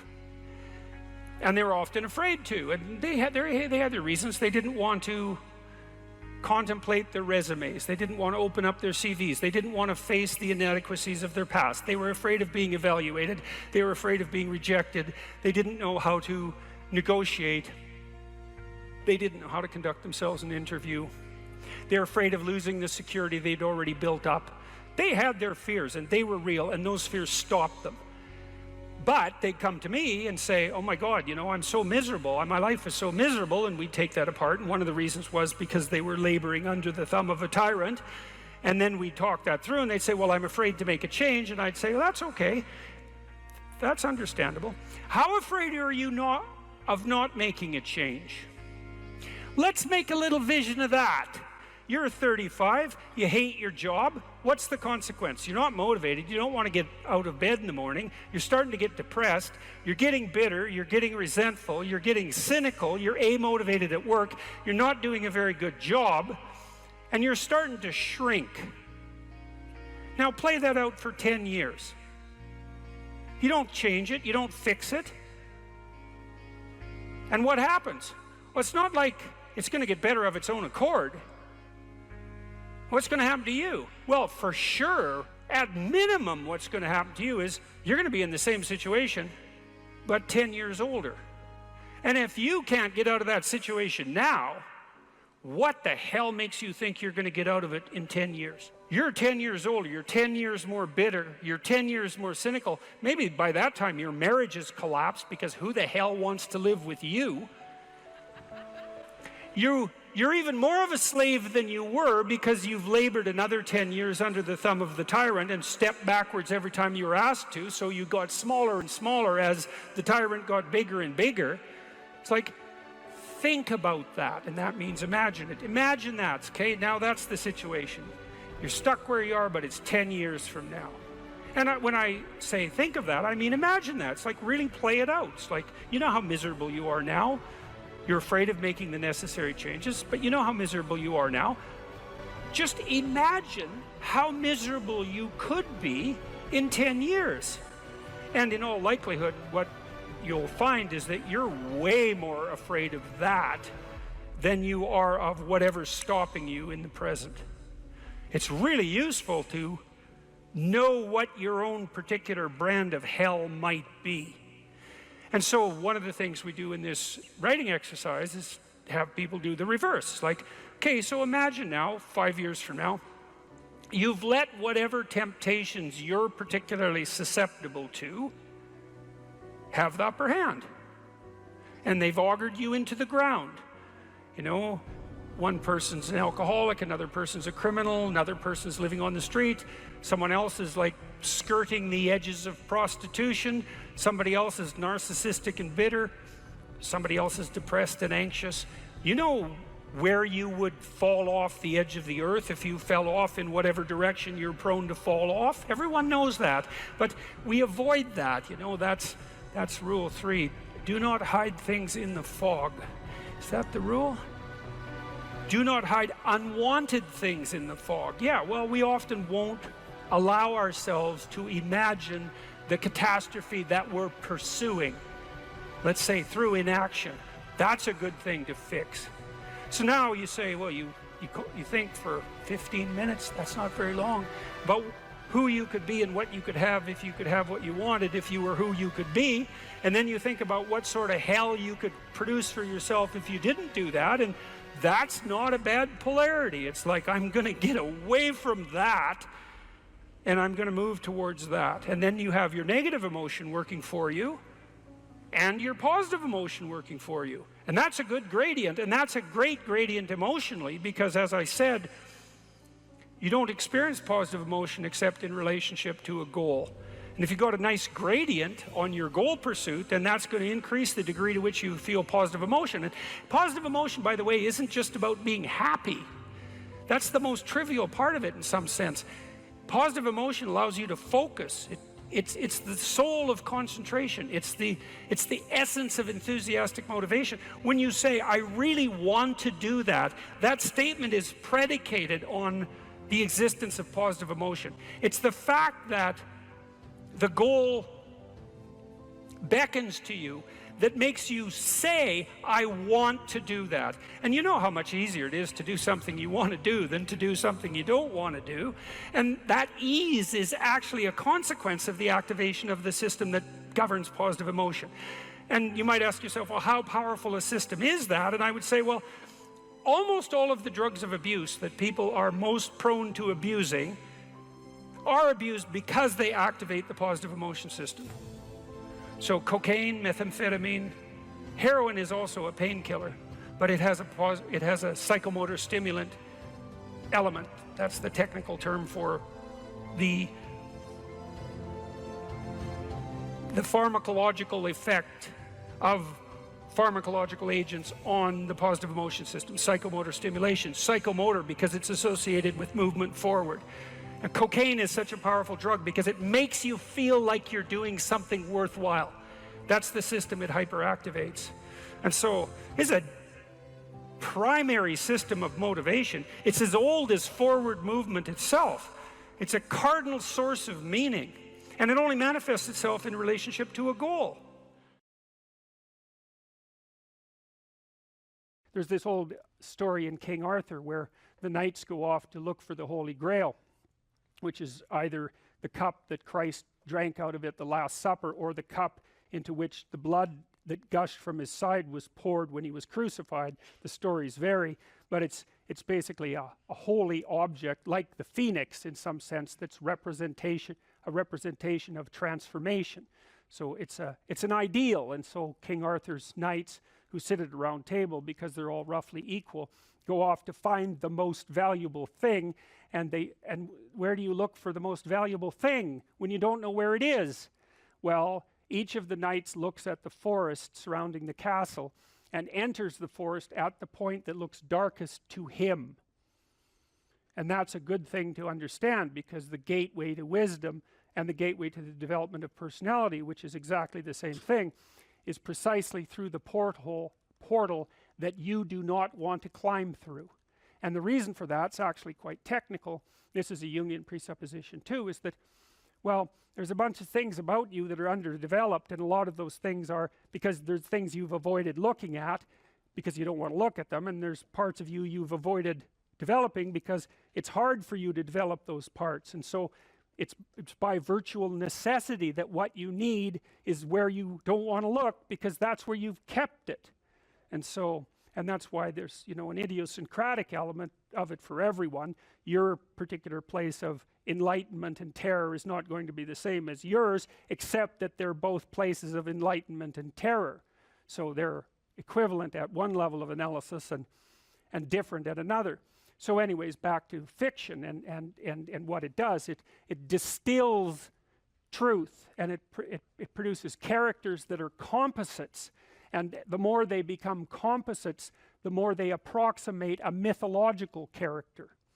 And so they become more and more universally true and more approximating religious deities. But the problem with that is they become more and more distant from individual experience. And so with literature, there's this very tight line where you need to make the character more than merely human, but not so much of a god that, you know, one of the things that happened to Superman in the 1980s, Superman started out, he's got a heavenly set of parents, by the way, and an earthly set of parents, and he's an orphan like Harry Potter. Very common theme is that when Superman first emerged, he could only jump over buildings, you know, and maybe he could stop a locomotive. But by the time the 1980s rolled around, like, he could juggle planets and, you know, swallow hydrogen bombs, and, you know, he could do anything. Well, people stopped buying the Superman comics because how interesting is that? It's like something horrible happens and Superman deals with it. And something else horrible happens and Superman deals with it. And it's like, that's dull. He turned into such an archetype. He was basically the omniscient, omnipresent, omnipotent God, and that's no fun. It's like God wins, and then God wins again, and then again God wins, and, you know. So then they had to weaken him in different ways with kryptonite, you know. So green kryptonite kind of made him sick, and red kryptonite, I think, kind of mutated him, if I remember correctly. And anyways, they had to introduce flaws into his character so that there could be some damn plot. And that's something to think about, you know. There's a deep existential lesson in that your being is limited and flawed and fragile. You're like the genie, which is genius in the little tiny lamp, you know, this immense potential, but constrained in this tiny little living space, as Robin Williams said when he played the genie in Aladdin. But the fact that you have limitations means that the plot of your life is the overcoming of those limitations, and that if you didn't have limitations, well, there wouldn't be a plot, and maybe there would be no life. And so that's part of the reason why perhaps you have to accept the fact that you're flawed and insufficient, and live with it and consider it a precondition for being. It's at least a reasonable idea. So anyways, one of the main characters is the country, the known, the explored territory. We went over that a bit, and it always has two elements. I mean, your country is your greatest friend and your worst enemy, you know, because it squashes you into conformity and demands that you act in a certain manner, and reduces your individuality to that element that's tolerated by everyone else, and it constrains your potential in a single direction. And so it's really tyrannical, but at the same time it provides you with a place to be and all of the benefits that have accrued as a result of the actions of your ancestors and all the other people that you're associated with. So there's the good tyrant or the bad tyrant and the good king, and those are archetypal figures, and that's because they're always true, and they're always true simultaneously, you know, which is partly why I object to the notion of the patriarchy, because it's a it's the what do you call that? It's the apprehension of a mythological trope, which is that of the evil tyrant, without any appreciation for the fact that the archetype actually has two parts, and the other part is the wise king. And you know, you can tell an evil tyrant story about culture, no problem, but it's one-sided, and that's very dangerous, because you don't want to forget all the good things that you have while you're criticizing all the ways that things are in error. That's a lack of gratitude, and it's a lack of wisdom, and it's founded in resentment, and it's very dangerous, both personally and socially. I told you that Captain Hook is a tyrant because he's got this crocodile chasing him, and the crocodile has a clock in its stomach, and that's death. It's like, obviously, right? Tick, tick, tick, tick. And it's a crocodile, and it's under the water, and it's already got a taste of him, so he's being chased around by death, and that makes him terrified and resentful and cruel and bitter, and so he's a tyrant. And he wants to wreak havoc everywhere. And then Peter Pan, of course, looks at Captain Hook and thinks, why the hell should I grow up and to be a tyrant and sacrifice all the potential of childhood? And the answer to that is, the potential sacrifices itself if you don't utilize it as you mature, and you just end up a 40-year-old lost boy, which is a horrifying thing to behold. It's almost as if you're the corpse of a child, the living corpse of a child, because who the hell wants a 6-year-old, 40-year-old? You're a little on the stale side by that point, and not the world's happiest individual. So, you know, your potential is going to disappear because you age anyways, and so you might as well shape that potential in a particular direction and at least become something, no matter how limited, rather than nothing. So, you know, Peter Pan, that's a great story. It's a great mythological story. So, well, so let's talk about tyrants. Well, not only are they mythological figures, but they exist, and they tend to be deified. I mean, Stalin was, for all intents and purposes, God the Father in Soviet Russia, although he was pretty much only the worst elements of Old Testament God, who was, you know, constantly smiting people and wiping out populations and doing all sorts of things that seemed to be quite nasty. But nonetheless, you know, people worshipped him in many ways, and he's a representation of just exactly what goes wrong when things really go wrong, when people stop paying attention and when they all lie. Because one of the things that characterized the communist state was that no one ever got to say anything they actually believed, ever. And that was partly because 1 out of 3 people was an informer, which meant if you had a family of 6 people, 2 of them were informing on the government about you, and that included your own children.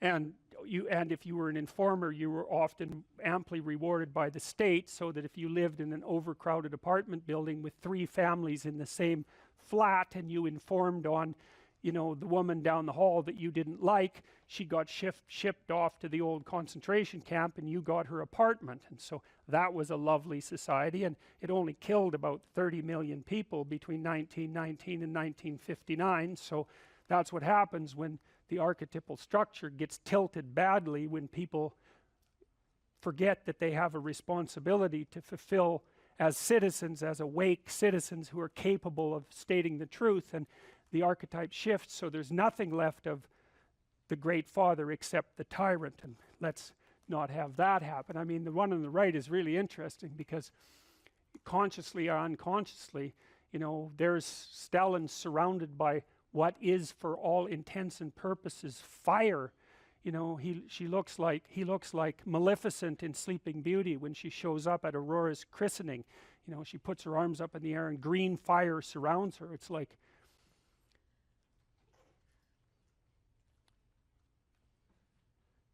he's surrounded by fire, and there's Lenin above him, who's like king of the fiery realm, and that's for sure So I mean, all the terrors that happened in the Soviet Union didn't start under Stalin, they started under Lenin, and Stalin was definitely Lenin's legitimate son, let's put it that way. Well, so you're moving from point A to point B in your little circumscribed world. You've made everything invisible, and as long as that works, then your theory's good enough. It's accurate enough, it's true enough, you're in your little paradise. But if something comes up and objects, well, that's where your character is tested fundamentally. That's the character test. It's like, what do you do with messages of error? And that's a tricky issue. Okay, so here's a solution to that. Here's what not to do. I am a bad person. I got to see myself. I'm a bad person. I might as well just go jump off the bridge. It's like, no, that's not good, because what that means is that every time you try to learn something, you're going to make a mistake, because what do you know? So you're going to make mistakes. And if the rule is every time you make a mistake, you're going to go jump off the bridge, then that's not a useful problem-solving strategy. And so when you make a mistake, you don't get to beat yourself to death with a club. It's a bad strategy, and you'll have your internal tyrant in there who's perfectly happy about doing that. That's the, overactive superego that Freud talked about. Maybe it came to you via a parent who was too authoritarian, or a grandparent, or maybe it's just you because you're disagreeable and neurotic, and so you'll take or hyper-conscientious, you'll take yourself apart. Well, you've got a problem. Something has objected to you. Then the question is, well, what does that mean? Well, maybe you're not looking at the world right. Maybe your goals are wrong, maybe you're not acting properly. It's okay. So the question that arises when an obstacle emerges is, which part of this structure needs attention? And the first answer can't be all of it, which is why when you're arguing with someone in an intimate relationship and you're angry at them and you want to win, which is a big mistake, you want to win, you say, well, this is what you're like. Here's another 10 examples of how you've done that in the past, and I can enumerate more of them if you'd like. And so that's actually what you're like, and I've tried fixing you and it didn't work, and so it looks like you're going to be like that up into the future, and you're basically saying to them, well, you're a bad person, and the only thing they can do is either collapse or punch you. And punching you is actually better than collapsing. You know what I mean? It's such a counterproductive way of arguing. You don't leave the person any out. And so maybe, well, they're civilized, so it doesn't get physical. Well, maybe that's good and maybe it isn't. But then they end up either really not happy with you in a way that they will manifest the first possible opportunity they get, or they have to go off in the corner and cringe. It's like, great, you won. It's like now your partner's either hates you or is cringing. It's great. That's a real good victory, man. Rack up about 100 victories like that and you'll be in divorce court and spending $250,000 while being miserable about it. Yeah. So anyway, something objects to you and you think, okay, well, I need to take myself apart, right? Because there's a piece that's broken somewhere, and then you might think, well, let's assume it's a little piece to begin with. That's the right mechanism. It's like, okay, you got a C-. That doesn't prove that you're stupid. Now, it implies that you might be stupid, but it doesn't, right, really, it does, and that's why you don't want to look at it. Maybe it implies that you're lazy, or implies that you're ignorant, or like it implies all sorts of terrible. Might imply that you're a bad person even. But you don't want to leap to that, and that's sort of the proclamation of innocence before guilt. Assume that you're the least amount of reprehensible and ignorant possible. And so then you look at the micro routines. It's okay, well, I got a C- in this course. Maybe I should study for that course 15 minutes more a day for the next 3 months. And then you ask yourself, do you think you could do that? No, I'm too useless. Okay, how about 15 minutes every second day? You think you could do that? You put it in your schedule, like 15 minutes every second day in the morning. And that's while you think, well, what's wrong with me? Well, I'm not very good at managing my study schedule. That's not quite down here at the behavioral level, but it's pretty close, because what you can take an action. You can open up your schedule and you can say, oh, I'll mark 15 minutes aside. Then you can practice doing that. It's pretty low level in the hierarchy. It means, well, you're still not a horrible person. You just got to polish up your work ethic. And so what you want to do is it's like the old adage, you got to stand up for yourself, but you don't want to make unnecessary enemies. That's a really good thing to know. It's like, shut the hell up most of the time, but now and then you don't shut up because it's time to say something. You don't want to make unnecessary enemies, though. Well, you don't want to take yourself apart any more than is absolutely necessary. Start little, and you do that with people around you too. Like if you have a child, and the child does something that isn't right, then you think, okay, minimal necessary intervention. What can we do to decrease the probability that that's going to occur in the future? So, and that's a good thing to know with children. It's also a good thing to know with your partners. You're having an argument with them. It's like, okay, what the hell do you want? What's the minimum thing you can request from them that would satisfy you? And the evil part of your soul is going to be, I want them cringing in a corner. It's like, yeah, get that stuff under control, man. See if you can figure out what that person could offer you that would be minimal that you would accept. And then tell them that. It's like, here's the words I would like you to say in the apology I would like you to formulate, assuming that you think you did something wrong. We have to argue about that because maybe you didn't. But if you did, I want to specify it precisely and narrowly, and I want to give you an escape route. And you might only be able to do it badly because you're still mad. So you apologize half-heartedly. It's like you get a pat on the head for that. Good. Next time it'll be 51%, not half-heartedly. Right? So it's careful training. It's careful training of yourself and other people with the goal in mind, but also with the least amount of harshness possible. And then the other thing to do as well, and this is also true for you, and this is something I learned from studying the behaviorists, is like watch the people around you like a hawk. Whenever they do something that you think is good, you tell them. That's wisdom, man. You'll get so far with that you cannot bloody well believe it, because most people, they're afraid of any number of things, but one of the things they're really afraid of is that now and then they'll creep out of their cynical shell and try to do something good. It's like they're popping out this thing that's unbelievably vulnerable. They'll try to do something good and creep right back into their persona, and they'll look around and see if anyone noticed. And sometimes they'll get punished for it, and then they won't do it again. So don't do that.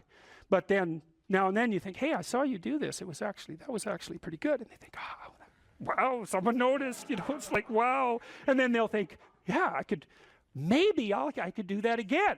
And if you want to live with someone for a long period of time, I would say every time they do something that you would like them to do more of, number one, notice. Number two, tell them, right? Because I know you don't want to, because you really want to dominate them, and you don't want them thriving, because then they'd be competition to you, and you wouldn't be able to go complain to your mother about what a miserable partner you have, and you know how delightful that is. So you have to forego all that pleasure if you actually help your person develop. So you got to get over all that. It's really annoying.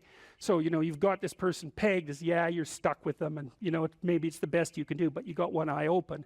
And then every time they do something good, you don't want to notice, because if that elevated them a little bit, you wouldn't be able to feel so resentful and miserable and keep your eye open for the next possible affair. And that is what people are like. That is what people are like, and that's what you're like too. That's what people are like. So you got to decide if that's what you want, or you want to help the person that you're with grow. Now it's dangerous because they might outshine you. Well, good. Then you have someone to compare yourself to. That'd be a good deal. It's really rough with kids, because parents will stop their children from succeeding beyond them. They get jealous, and then they'll put them down, and then they have kids that do not like them, and they'll pay for it.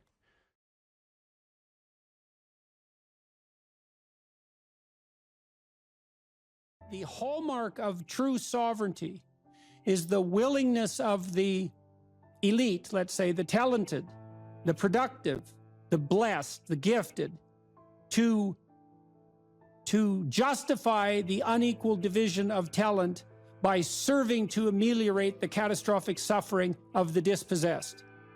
Now, Nietzsche warned about that, right? He thought that Christianity would devolve in some sense into the woke nightmare that it has devolved into. But I think he failed to give the devil his entire due. And the notion that the highest is the highest because it voluntarily serves the lowest, that's a deadly idea. And I don't think it's an ideological idea at all. I think it's an idea that removes the paradox of human existence. And so there's that, but then there's another insistence in both Judaism and Christianity, and I'm not saying it's limited to those doctrines, by the way, that the way to deal with suffering is not to avoid it or to circumvent it with a shallow hedonism, but to face it intensely, head-on, and voluntarily in its full manifestation. And so one of the things I've realized about the Passion story, which Jung regarded as an archetypal tragedy, and in some sense a limit case, right? A story so tragic that you cannot write a more tragic story. Right.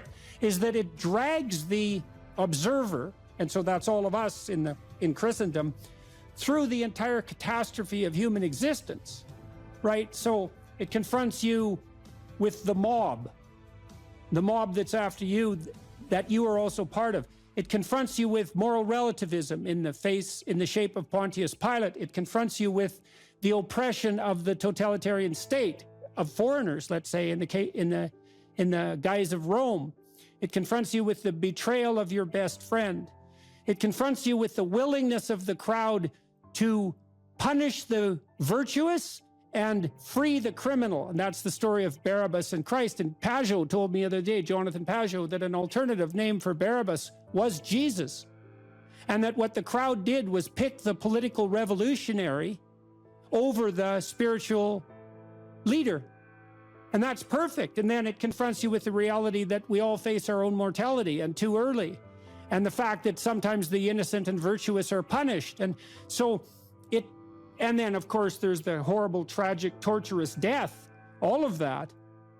And that's all signified by the image of the crucifix and what we're doing to ourselves, even though we don't know it. I'm speaking mostly psychologically, although somewhat theologically, is that we're exposing ourselves to the ultimate catastrophe of human existence, while simultaneously manifesting the faith that if we face that unflinchingly, that will resurrect us instead of killing us.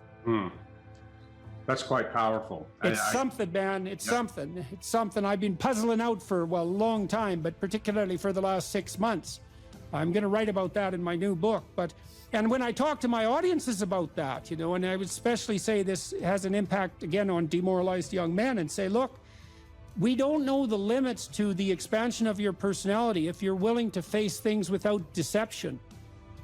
And that's a variant of that radical honesty we were already talking about. Don't live by lies. Well, life is rife with injustice, atrocity, and suffering. And so what do you do with that? Do you avoid it? There's good physiological evidence, by the way, that if you take two groups of people and you subject one group to a stressor involuntarily, and you get the other group to take on the stressor voluntarily, that the pattern of psychophysiological response is entirely different. It's entirely different emotionally, motivationally, and in terms of the damage it does. And so the involuntary imposition of a threat is stressful and damaging, but the voluntary acceptance of a threat is invigorating and revivifying. Now, it would be nice if we could be optimistic, and I think, again, the problem with being optimistic is that it's naive. So then the question is there an optimism that's not naive? And I think there is. And the optimism that's not naive is in just a visualization of how strong people can be. So one of the things that I tell people, I've told my students in my class, in Maps of Meaning, here's a goal. You want to be the person at the funeral of your father that everyone can rely on. How would that be? You want to be the person who's broken and useless and adding to the misery in the corner. And look, I'm not making light of people's grief. I understand grief. But who do you want to be when there's a crisis? Right? Do you want to be the person that everyone can turn to for strength? It's like, why the hell not? Why not that as a goal? That'd be a good goal, because then if there's a crisis, and there will be, it won't be such a bloody crisis, because there'll be someone there that can deal with it. So when I went and talked to these people at the funeral home, I envisioned that. I thought, okay, well, this is something you have to contend with if you're going to be alive and adult.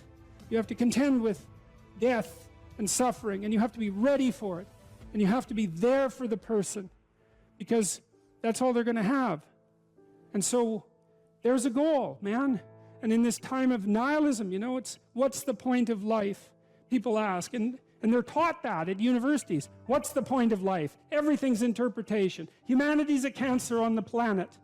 Well, how about no? How about not that? How about that there's something to us?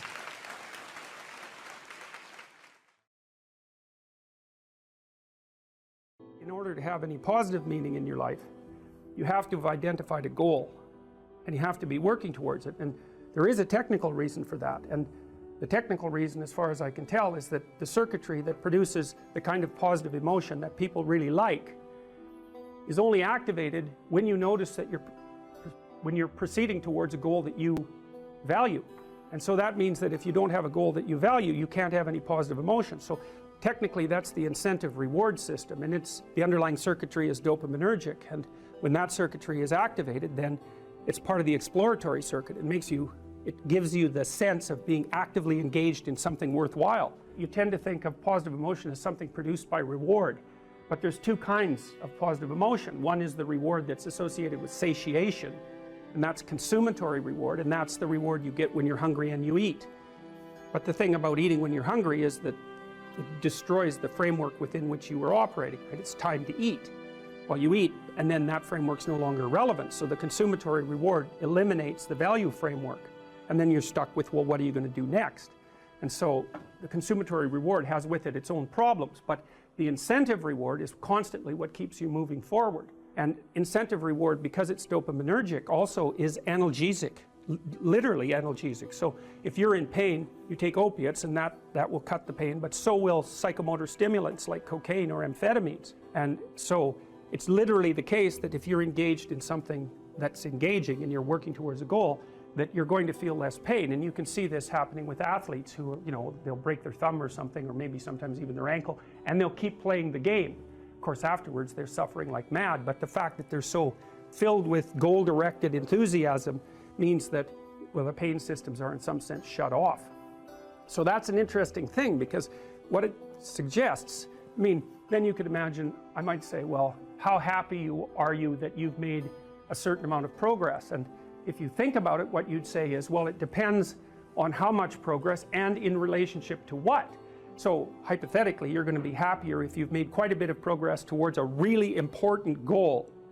And then you have to think through what it means for a goal to be really important, because that's not obvious. Now, you could say, you're in this class and you're listening to some information, and maybe there's two reasons for that. You might find the information interesting per se, but let's forget about that for a minute. You need to listen to the information so that you can do well on the assignments, so that you can do well in the class. You need to do well in your classes so that you can finish up your degree. You need to finish up your degree so that you can find your place in the world. You need to do that so that you're financially stable, and maybe you can start a family and have a life, and that's all part of being a good person, something like that. And so that's a hierarchy of goals, and you might say that being a good person would be the thing, however vaguely thought through, that's at the top of that hierarchy. And then when you're doing things that serve that ultimate purpose, then you're going to find those more meaningful, and that meaning is actually produced as a consequence of the engagement of this exploratory circuit that's nested right down in your hypothalamus. It's really, really old. It's as old as thirst, and it's as old as hunger. It's really an old system. And so you want to have that thing activated.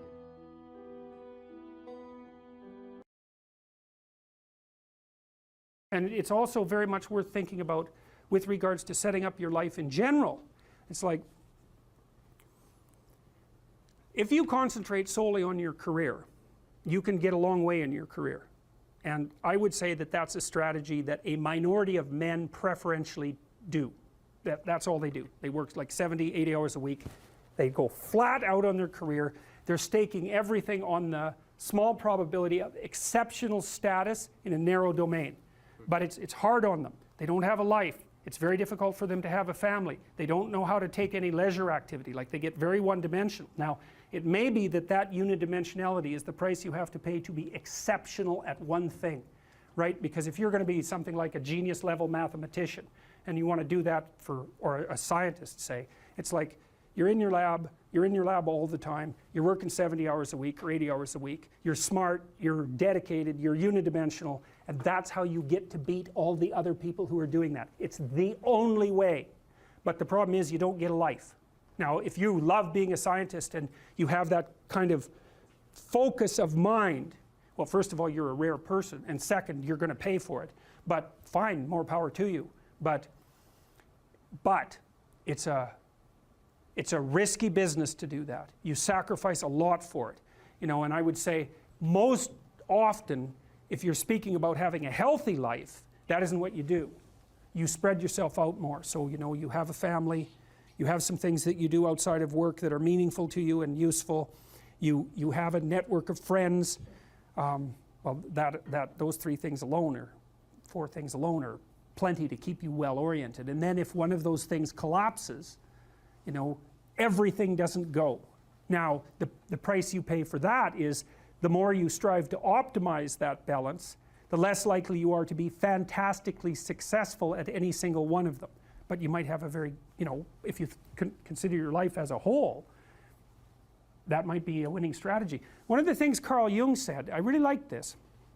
He thought that men went after perfection and women went after wholeness.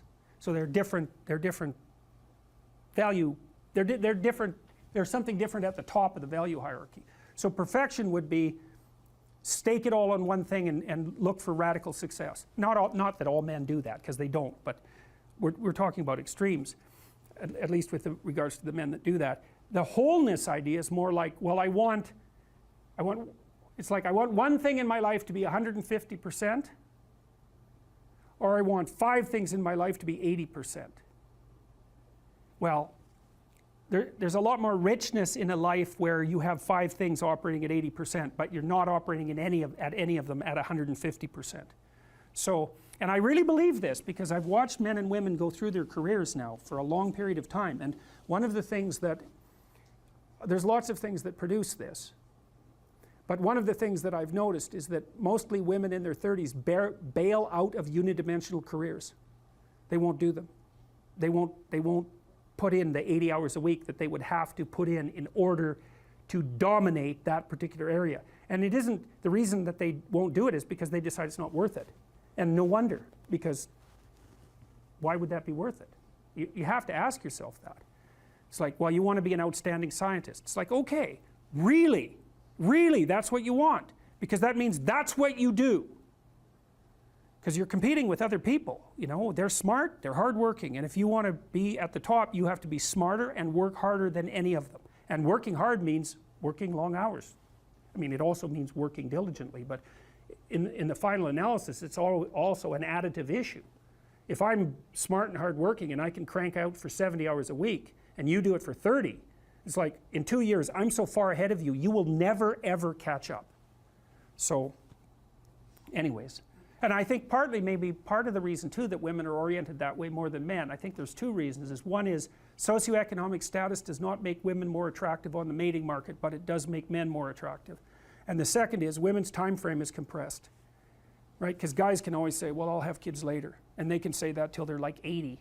Whereas women, it's like, no way, man, you got to get it together by the time you're, let's say 40, but really probably by 35, but definitely by 40, because otherwise it ain't happening. And that's bloody dreadful. Like, the most unhappy people you ever see, no. No. One of the common routes to extreme unhappiness is to want children and not have them. I wouldn't recommend that. You know, you see couples who are in their 30s. 1 couple in 3 over the age of 30 has fertility problems. That's defined as inability to conceive after 1 year of trying. 1 in 3. So it's worth thinking about, because people are very, very unhappy if they want to have kids and then they can't. Man, you're in the medical mill for 10 years if that's what happens to you. Let's say you want to become who you could be in the fullest sense. So let's say you're someone who's going to solve some serious problems. Okay, the first thing you have to do is admit to the seriousness of the problems. That's no joke. And so the first thing is just the terror of the problem itself. And that's enough to paralyze you, right? And that's the Hydra, that's the Gorgon with the head of snakes. It'll paralyze you and turn you to stone. That's the basilisk in the Harry Potter series. You look at it and it turns you to stone and lurks underneath everything, right? And it's malevolence and tragedy. And so there's that. And then the next is, well, you're going to take responsibility for that? You're really going to do that, are you? That's a hell of a load, man. And so it's daunting to even consider that. And then there's the discipline and responsibility that necessitates, which is also daunting. It's like, oh my God, the problem's that serious. I'm really going to have to get my act together in order to not contribute to it, much less solve it. And so the problem is terrible, and then the solution is daunting. But the upside of that is like, well, there isn't anything better to have than a problem that's worth solving, like that's really worth solving, right? And so the more of that you take on, the more you have a reason to get out of bed in the morning, no matter what. Like, I'm getting up, I'm trudging forward. Doesn't matter what I'm suffering from. I've got things that need to be done. They're necessary. And that gives you that sense of purpose that is the antidote to bitterness. Okay, well, let's say you want your life to be meaningful. It's like, okay, then what you do matters. It actually matters. Or how starting to clean up the room changed their life. That's quite fun because it's something I always tell people to do instead of going out and protesting. Jesus, I just can't stand Cleaning up that. the room? Yeah. Meaning? Well, my sense is that if you want to change the world, you start from yourself and work outward because you build your competence that way. It's like, I don't know how you can go out and protest the structure of the entire economic system if you can't keep your room organized. Well, I made a video call, which was called Message to Millennials, where it was called How to Change the World Properly. A bit of it on the pretentious side, I suppose, but I was trying to produce something that was a counterposition to this idea that what you should do is go out and fix up other people. You know, that's just not right. And there's a New Testament line about that, something about, you know, not worrying too much about the log in your neighbor's eye, or about the speck in your neighbor's eye when you have a log in your eye.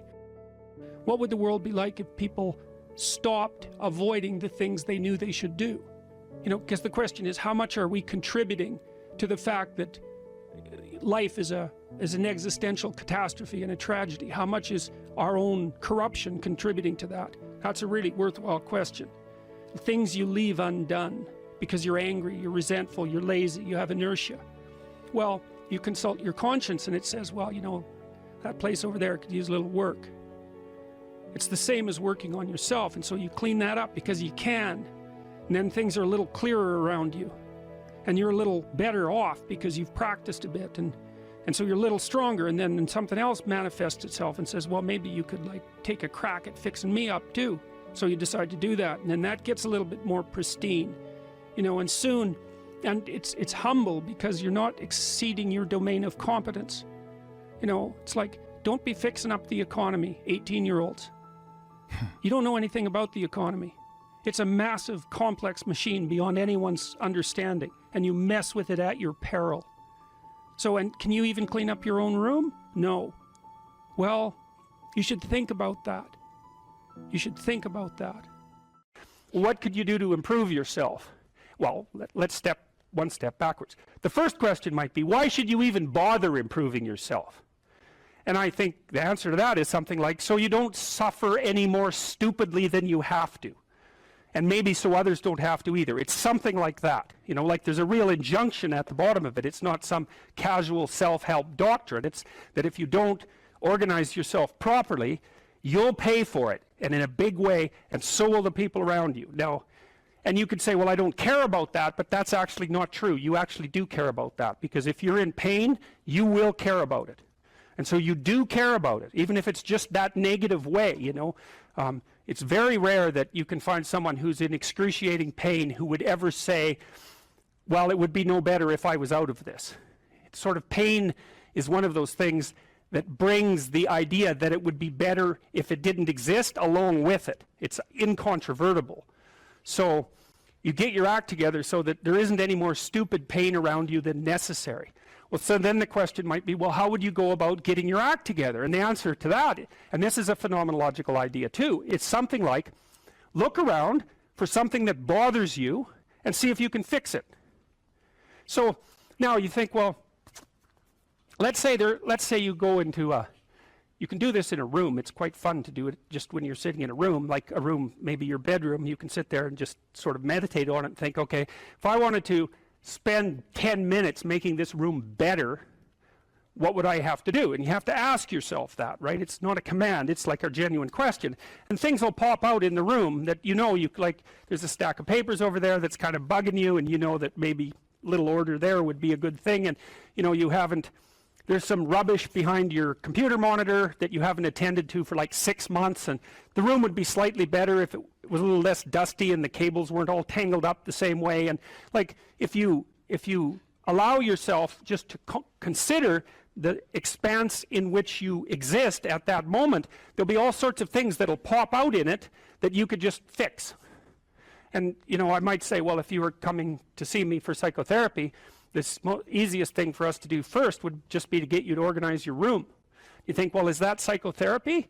And the answer is, well, it depends on how you conceive the limits of your being. And I would say, start where you can start. You know, if something announces itself to you, which is a strange way of thinking about it, as in need of repair, that you could repair, then, hey, fix it. You fix 100 things like that, your life will be a lot different. You know, I often tell people too, fix the things you repeat every day, because people tend to think of those as trivial, right? You get up, you brush your teeth, you have your breakfast, you know, you have your routines that you go through every day. Well, those probably constitute 50% of your life. And people think, well, they're mundane, I don't need to pay attention to them. It's like, no, that's exactly wrong.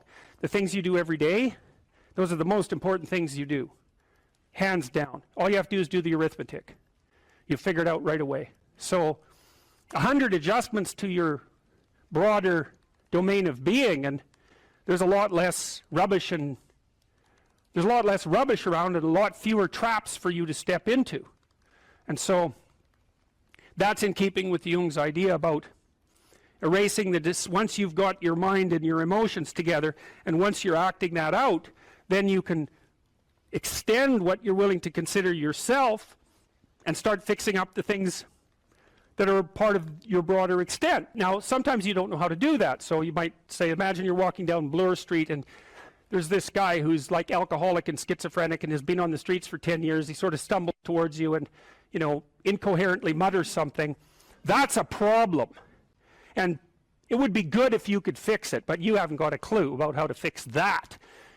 You just walk around that and go find something that you could fix, because if you muck about in that, not only is it unlikely that you'll help that person, it's very likely that you'll get hurt yourself. So, you know, just because while you're experiencing things announce themselves as in need of repair doesn't mean that it's you right then and there that should repair them. You have to have some humility. You know, you don't walk up to a helicopter that isn't working and just start tinkering away with it. You have to stay within your domain of competence. But most of the time, if people look at their lives, you know, it's a very interesting thing to do.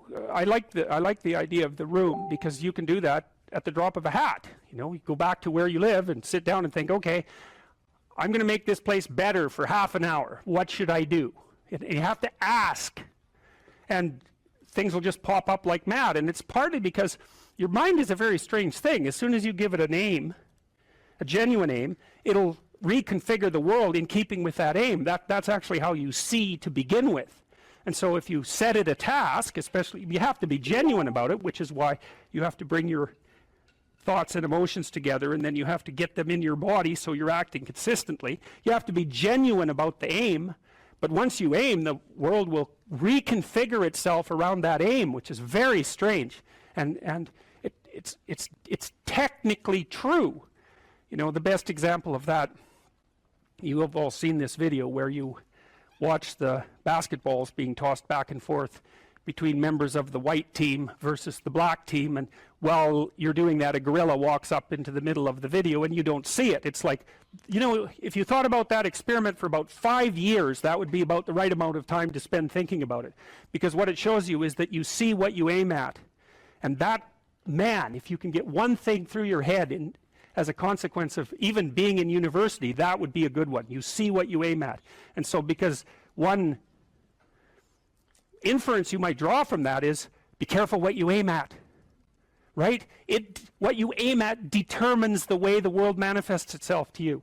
And so if the world is manifesting itself in a very negative way, one thing to ask is, are you aiming at the right thing? Now, you know, I'm not trying to reduce everybody's problems to an improper aim. People get cut off at the knees for all sorts of reasons. You know, they get sick, they have accidents.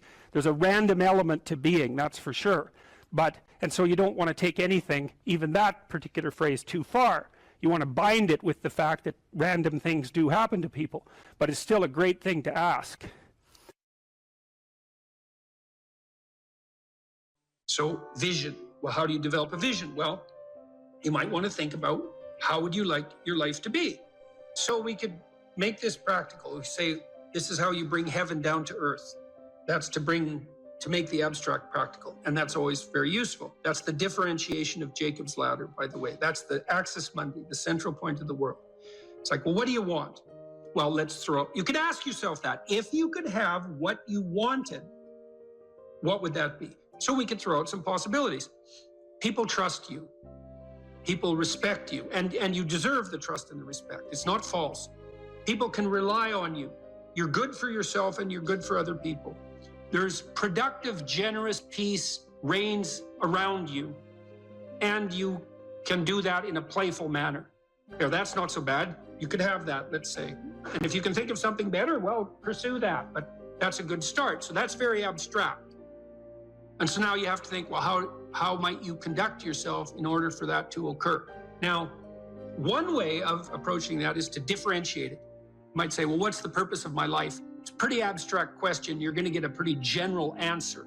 Now, I could say, well, it's to expose, to be willing to adopt this spirit of challenge in relationship to life's vicissitudes. But it's still pretty abstract. So, well, yeah, but how do I go about doing that? Well, you have to differentiate it. That's the bringing of the divine message down into the realm of practical applicability. How do you make that principle real in your own life? Well, here's one way of doing it. Where do people find the significance in their life? So you could envision participating in this process. Well, what do people generally need and want? Well, here we can make a list. So this is, imagine we're taking that general principle. That's the golden cap of the pyramid. That's even the eye above the pyramid. That's another way of thinking about it. It's this superordinate principle, uniting monotheistic principle in some real sense. Now we have to differentiate it. Well, most people would like an intimate relationship. Okay, and so what does that mean? Well, intimate means physically intimate, but it likely means emotionally intimate, and it probably means iterating across some reasonable period of time, unless you just want everyone around from whom you're deriving physical gratification to be the whim of the moment, in which case you're basically a psychopath, and I wouldn't recommend that as a pathway forward. You're a narcissistic psychopath, and you might think, well, I get what I want. It's like, well, no, you won't, because your life will degenerate. So that's a bad theory. So you want an intimate relationship, and then you're going to have to treat that other person. Well, how? Well, you can win an argument with your wife today, but then tomorrow, there she is in all her defeated glory. And so I don't know what the victory is going to win you. Maybe you want to negotiate towards something like productive and generous peace with her instead. And that's all part of this intimate relationship. And then it becomes truly intimate. And then it's stable across time. And that might be desirable. Then you have a platform, let's say, that will help you stabilize your entire life, because part of the reason you're going to do things is because you want to be of service to at least one other person, and vice versa. Because if it's just for yourself, that's pretty damn dismal and immature and pointless and futile. And it doesn't work anyways. So you've got at least someone else you can serve in this mutually sustaining manner. So most people want an intimate relationship. You know, and they'll settle for second-rate derivations thereof, but still what they want. Fine. Probably want something approximating a family, and even if you're not going to have kids, and I think that's a very bad idea, by the way, not to have kids. Well, you have your parents and your siblings, and if you don't have them, you have your extended family. You might want to stabilize and fortify your relationships with them, because why not? No, why not make peace with your father and your mother and your siblings if you can, and then you get to practice making peace, and then you have a family. That seems okay. And then you probably want some friends. So you could have a vision for your friendships. And what sort of people do you want around you? Well, I can tell you at a minimum, you want people you can tell bad news to, who are on your side during the times of bad news, who don't engage in competitive martyrdom with you. And you want people you can tell good news to, because they'll celebrate what you have to celebrate. And then you can do that mutually. And you want people to exchange your thoughts with, and you want people to play with. And you probably want that to iterate across time, because then you get to know each other and you can foster each other's development in a more profound manner then. And so you're going to be pretty miserable and not very sane without friends. So probably some friends aren't a bad idea. How about a job or a career? Well, why? Because the fundamental state of human being is one of deprivation. and you have to work to address that. So you have to work. And it could be a job, which is something you have to do because you're paid, but hopefully there's some vocational element to that, that you can find some deep intrinsic meaning in your work. And you can certainly do that if you're working with your hands. You can find a sustaining meaning in the responsibility you take in relationship to your job and your career. And then I would say also, if you're good at it, so you're skilled at what you do, plus you're a good team player, I don't care where you're working, it could become a real center of the world for you. You know, when I was a kid, 14, 15, 16, I worked in restaurants for years, and I really liked that. And that's a very complicated thing to do, to work in a restaurant. I was just a dishwasher and then a cook.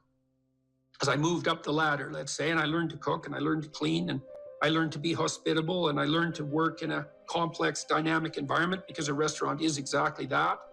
And, you know, I got along with the people I worked with, and I came to work on time and I did my bloody job and I tried to do it right. And so most of the people who were my superiors, so to speak, were happy with me. They wanted me to be there and I wanted to be there.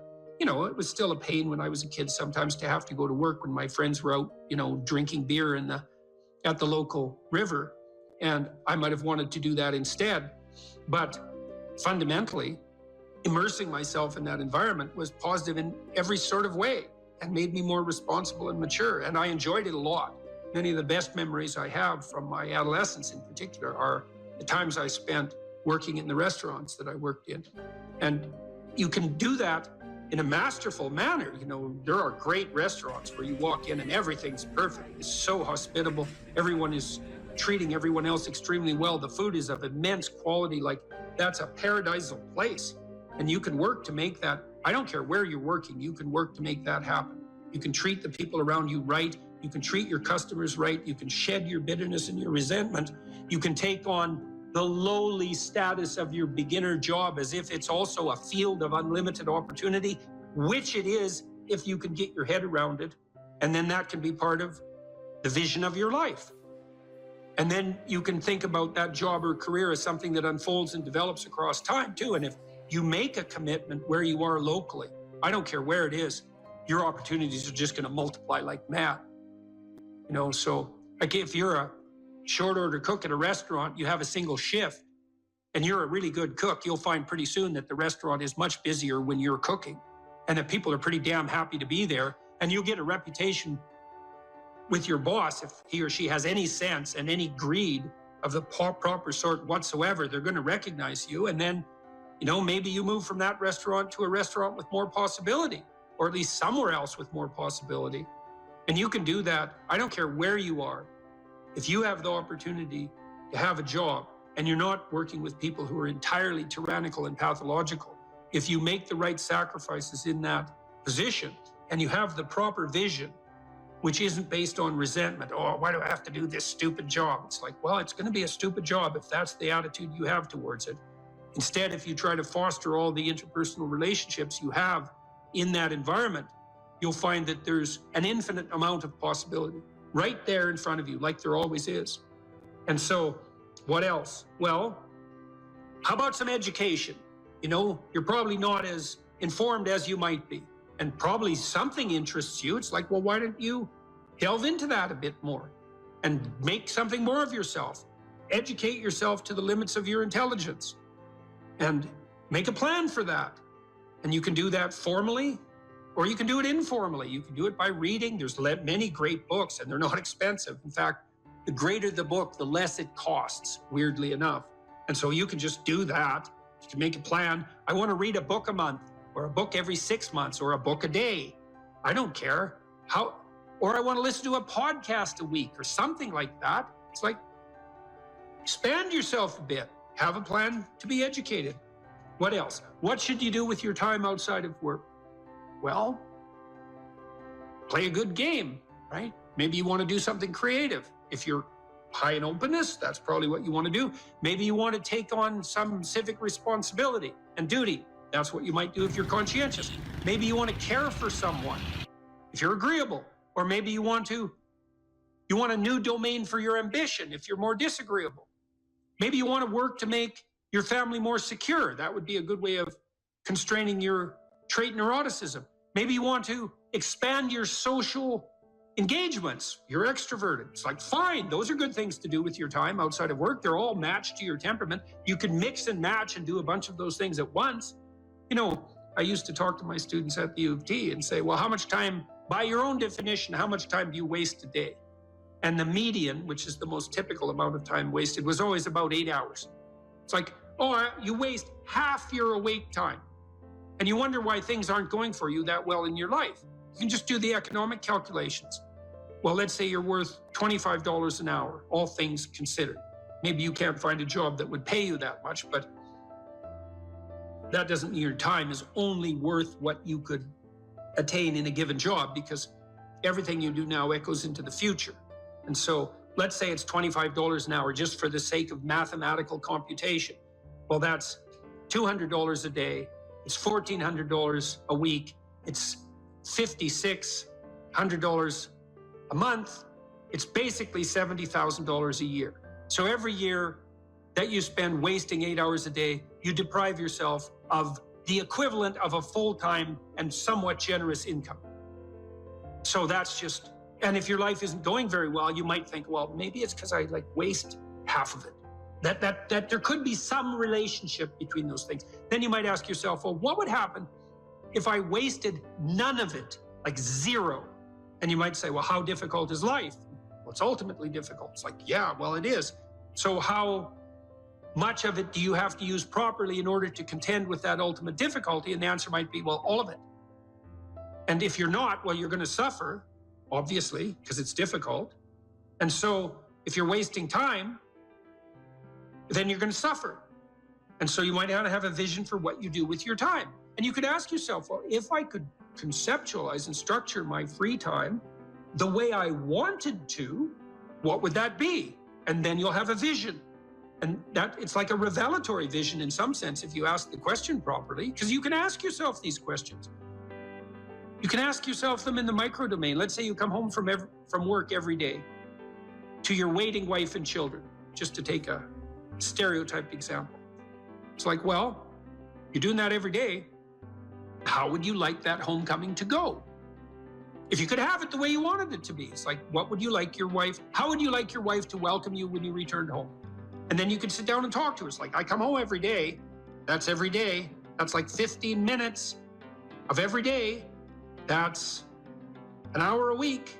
It's 50 hours a year. It's 1 work week. It's 2% of my life. It's like, how do I want to be welcomed when I come home? And your wife might say, well, how do I want you to welcome me when you come home? You might think, yeah, well, maybe we could get both of those right together. And then we could be welcomed in a way that was really good for both of us. What would that look like? Well, you know, I'm tired when I get home. And she might say, well, I'm tired too, because I've been taking care of the kids all day. And he might say, well, I don't want to hear about every problem that happened at home the second I get in. And she might say, well, I don't want to hear about all your problems at work right away either. It's like, okay, but we do need to talk through the problems. It's like, yeah, that would be helpful. So, you know, when I come home, why don't I say, honey, I'm home, and why don't you come and give me a hug? And why don't we notice for a moment that we're happy to be together, which is why we got married to begin with, and we could appreciate the fact that we're together, and then maybe we could have something to eat, and we can figure out how to arrange that. And then maybe we could sit for 15 minutes and talk about what happened during the day. And that could be our routine. It's like, well, what do you think of that? Well, here's how I'd modify it. It's like, okay, let's modify it that way. Well, then we'll implement it and see how it works. And then it's like 2% of your life fixed. You do that 50 times, which isn't that many times. It's 100% of your life is fixed. And then when it's fixed, you can even make it better. And doing that 50 times is just not that much. And lots of things iterate, right? You do the same thing every day. You get those things you do every day right, man, you're on the way to having your life together. That's the ritualization of time and space in some real sense. And the application of what's essentially a religious attitude to all the elements of your life that you might otherwise regard as mundane. Oh my God, I have to do the same thing every day. It's like, hey, that's your life, man. The things you do every day. Get those things right.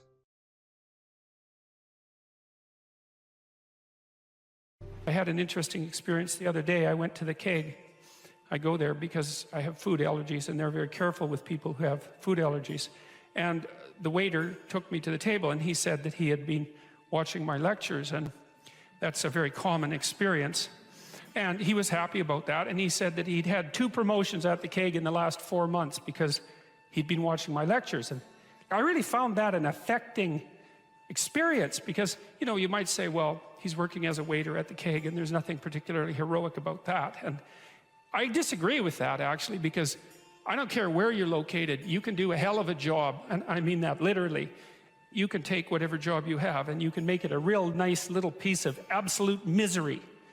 Or you can act like a civilized human being and notice that no matter where you are, there's a richness and a complexity that's completely inexhaustible right at hand. And then you can take that seriously and you can say, well, I happen to be a waiter at the keg, and he's a young guy, and perhaps that isn't where I want to end up, but it's not nothing. It's a rich environment, and I can make it a lot better if I want to. I can get along properly with my coworkers and not gossip behind their back, and I can treat my customers properly, and if an opportunity comes my way, I can take it, and I can see what happens. And so he said that's what he'd started doing, and that things were working out much better for him. He was in a much better job than he was 3 months ago. In 3 months, that's nothing, right? I mean, that's a nice trajectory. It's an uphill trajectory, and that's what you want, really. An uphill trajectory is actually even better than being somewhere good, as far as I'm concerned, because one of the things that really makes your life meaningful is the clear realization that you're headed somewhere better than you are now. And then it's even better if you also understand that there's a direct causal relationship between the things that you're doing and the steepness of that incline. And so I get a lot of letters from people like that, and they say, well, you know, I've been listening to these lectures and I decided that I'm going to try to take responsibility for my life, and so I've started to stop doing all the stupid things that I know that are stupid, that I know I shouldn't be doing, and I've started doing some of the things that aren't stupid that I know I should be doing, which seems pretty obvious, really, if you think about it. But obvious though it may be, that isn't necessarily what people do. And then they write and say, you can't believe what difference that makes. And they're thrilled about it. And so I'm thrilled about it when I get letters like that, because I really don't experience anything as better than a letter like that or a message like that, because it's so good to see things that aren't so good replaced by something better. And I really do think it's an open question. I truly believe it's an open question to what degree we could make things better if that's what we actually aimed at doing.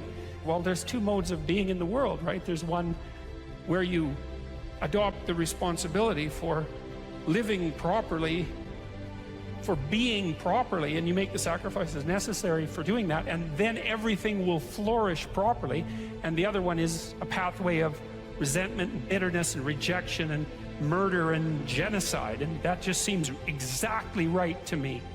And so if the positive path beckons, if you can actually see what it is, if you can lower yourself enough to see what it is. Carl Jung said once that modern people didn't see God because they didn't look low enough. It's a phrase I really, really like, because people denigrate the opportunities that are right in front of them. And there's no reason to do that, because what's right in front of you is the majesty of being. That's what's right in front of you. It's inexhaustibly complex and full of potential, and there's no reason to assume that wherever you happen to be isn't as good a starting place as anywhere else. Now, you know, I know some people have terrible, terrible lives. They're in situations that are absolutely unbearable. But I also do know that even situations like that can be made a hell of a lot worse by the worst kind of attitude, that's for sure. So anyway, so that's where you are. You're in a damaged structure. You're a damaged structure. You're in a damaged structure. But, you know, at least it's got some walls. You know, you're not being fed to the lions on a regular basis, so that's a good thing. And you can emerge forward heroically to confront the chaos that constantly threatens the structure within which you live. And you can free something as a consequence of that. You can learn something. You can strengthen yourself. That's the other thing, because what you're actually made of, in many ways, that what informs you, what you're made of, is what you encounter when you voluntarily encounter the unknown. And so the more you voluntarily encounter the unknown, the more you get made of. And the more you get made of, the more there is to you. And then the more you're good at encountering the unknown and restructuring order and calling forth proper order out of the potential of being, and God, you got to think, why wouldn't you do that since you can do that? And it's an endless mystery. You know, I think part of it is that people don't aspire to the highest good because they're deeply ashamed of themselves and their weaknesses and their insufficiencies. And that's not the only reason. I mean, there's the desire to avoid responsibility, and there's all the negative motivations as well, like resentment and hatred, and the desire to make things worse. I don't want to, you know, give us too much of a break, but it's something like that. It's okay to not be in a very good place if what you're trying to do with that not very good place is make it better. And the fact that things aren't exactly the way they should be at least gives you something to do, you know, and maybe something great to do, because there's no shortage of suffering and trouble that besets the world that you could conceivably ameliorate in some way. And the utility of that and the intrinsic meaning of that is self-evident. So it also makes me curious about nihilism, for example, and despair, because I mean, I understand those emotions, I understand them deeply, and the intellectual mindset goes along with it, but they just seem beside the point to me in some sense, because there are so many things that need doing that all you really have to do is open your eyes and look at them and then decide that you're actually going to do something about them. And you might think, well, what's within my scope of influence is so trivial that it's not worth doing. It's like, it won't stay trivial for long if you do it. Not at all, and I don't think it's trivial to begin with. I really don't believe that anything done right is trivial. My experience in my life has been that anything I actually did paid off. It didn't pay off necessarily in the way that I expected it to pay off. That's a whole different story. But if it was genuine commitment to do something, even if it went sideways and the outcome was really something other than what I expected, the net consequence over time was nothing but good. So every new frontier that can be conquered is an advance forward, and there's no shortage of frontier because we're surrounded by the unknown, we're surrounded by our own ignorance, and we can continually move into that domain, into the domain of chaos, or we can restructure pathological order, and that's the secret to proper being. And so then you encounter chaos that way, you know, and then you can regard yourself as the sort of entity that, despite its insufficiency, has the capability to conquer chaos, despite the danger of that. That's the other thing, because the fact that you're fragile is actually a precondition for your heroism, because if you weren't fragile, then there'd be nothing heroic about doing something difficult, right? Because if you couldn't be hurt or damaged or defeated or end up in failure, then where's the moral courage in the endeavor? It has to be that the fragility is built into the courage. And so it's not a reason not to engage in it at all. In fact, quite the contrary. And so then, you know, what do? Well, you put the city back together, and maybe the way you want it, so that it's functional and efficient and beautiful, and so that people can flourish there, and flourish in a manner that makes them feel that the unbearable catastrophe of being is worth it for the experience. That's what you're aiming at. And it's not an impossibility. It's not an impossibility. And then not only that, not only do you repair the city when you do that, but you make yourself the sort of thing that continually repairs the city. And that's even better. That's the end goal, because it's not the repair of the city that's the goal. It's the transformation of yourself into the thing that continually repairs the city. And so there's just no reason for that not to happen. And the more it can happen, the better. So I might say, well, why are you going to university? Or I might say, what are you doing right now? And then the answer would be, well, I'm sitting in class. And then the question would be, well, why are you sitting in class? And the answer to that would be, well, because I want to take this course. And why? Well, it's because I want to get my degree. So why? Well, because I want to be prepared for a career and a productive and high quality life when I get out. Well, why? Well, you know, you can keep saying why pretty much indefinitely, and as you answer, you go farther and farther out in time scales. Now, it's a tricky thing, because one of the things I might tell you, this is a very complex cognitive problem, is, well, where should you stop? So, for example, I could say to you, do you want $100 now, or do you want 50,000 years in 75 years? You're going to think, well, I'll probably take the $100 now. Well, how about 200 years? It's like, well, I'm not going to be there. I'll take the $100 now. Well, so obviously thinking out 200 years is not that helpful. Now, you might think, well, no, you should calculate the effects of your actions on the vastest time span possible and include the largest number of people if you're really going to equilibrate it.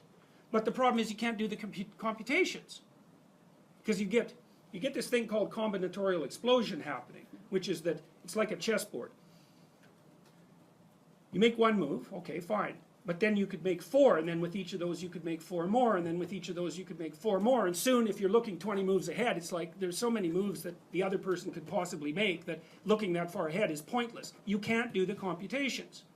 And so we don't know how far you should look into the future. It depends on how stable your environment is. But 1 month seems okay. A year, yeah. 3 to 5 years, that's what I'll have you do when you do the future authoring program. 20 years? Probably not. And the reason for that is the margin of error in your prediction grows so large that your prediction isn't worth anything. And you can really see how that's the case now, because like, what's it going to be like in 20 years? When I was a kid, I used to read science fiction. It was like plausible accounts of the potential future. It's like, now? Who knows?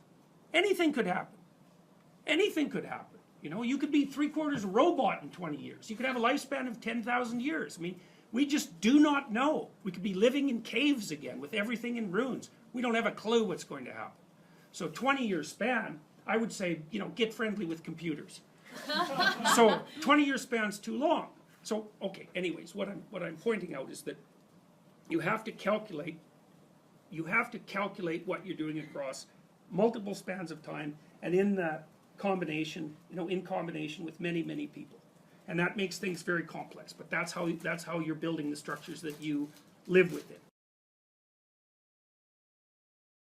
You know, if you take people, and I told you this, and you expose them voluntarily to things that they are avoiding and are afraid of, you know, that they know they need to overcome in order to meet their goals, their self-defined goals. If you can teach people to stand up in the face of the things they're afraid of, they get stronger. And you don't know what the upper limits to that are, because you might ask yourself, like, if for 10 years, if you didn't avoid doing what you knew you needed to do, by your own definitions, right, within the value structure that you've created, to the degree that you've done that, what would you be like? Well, you know, there are remarkable people who come into the world from time to time, and there are people who do find out over decades-long periods what they could be like if they were who they were, if they spoke their being forward. And they get stronger and stronger and stronger, and we don't know the limits to that. We do not know the limits to that. And so you could say, well, in part, perhaps the reason that you're suffering unbearably can be left at your feet, because you're not everything you could be, and you know it.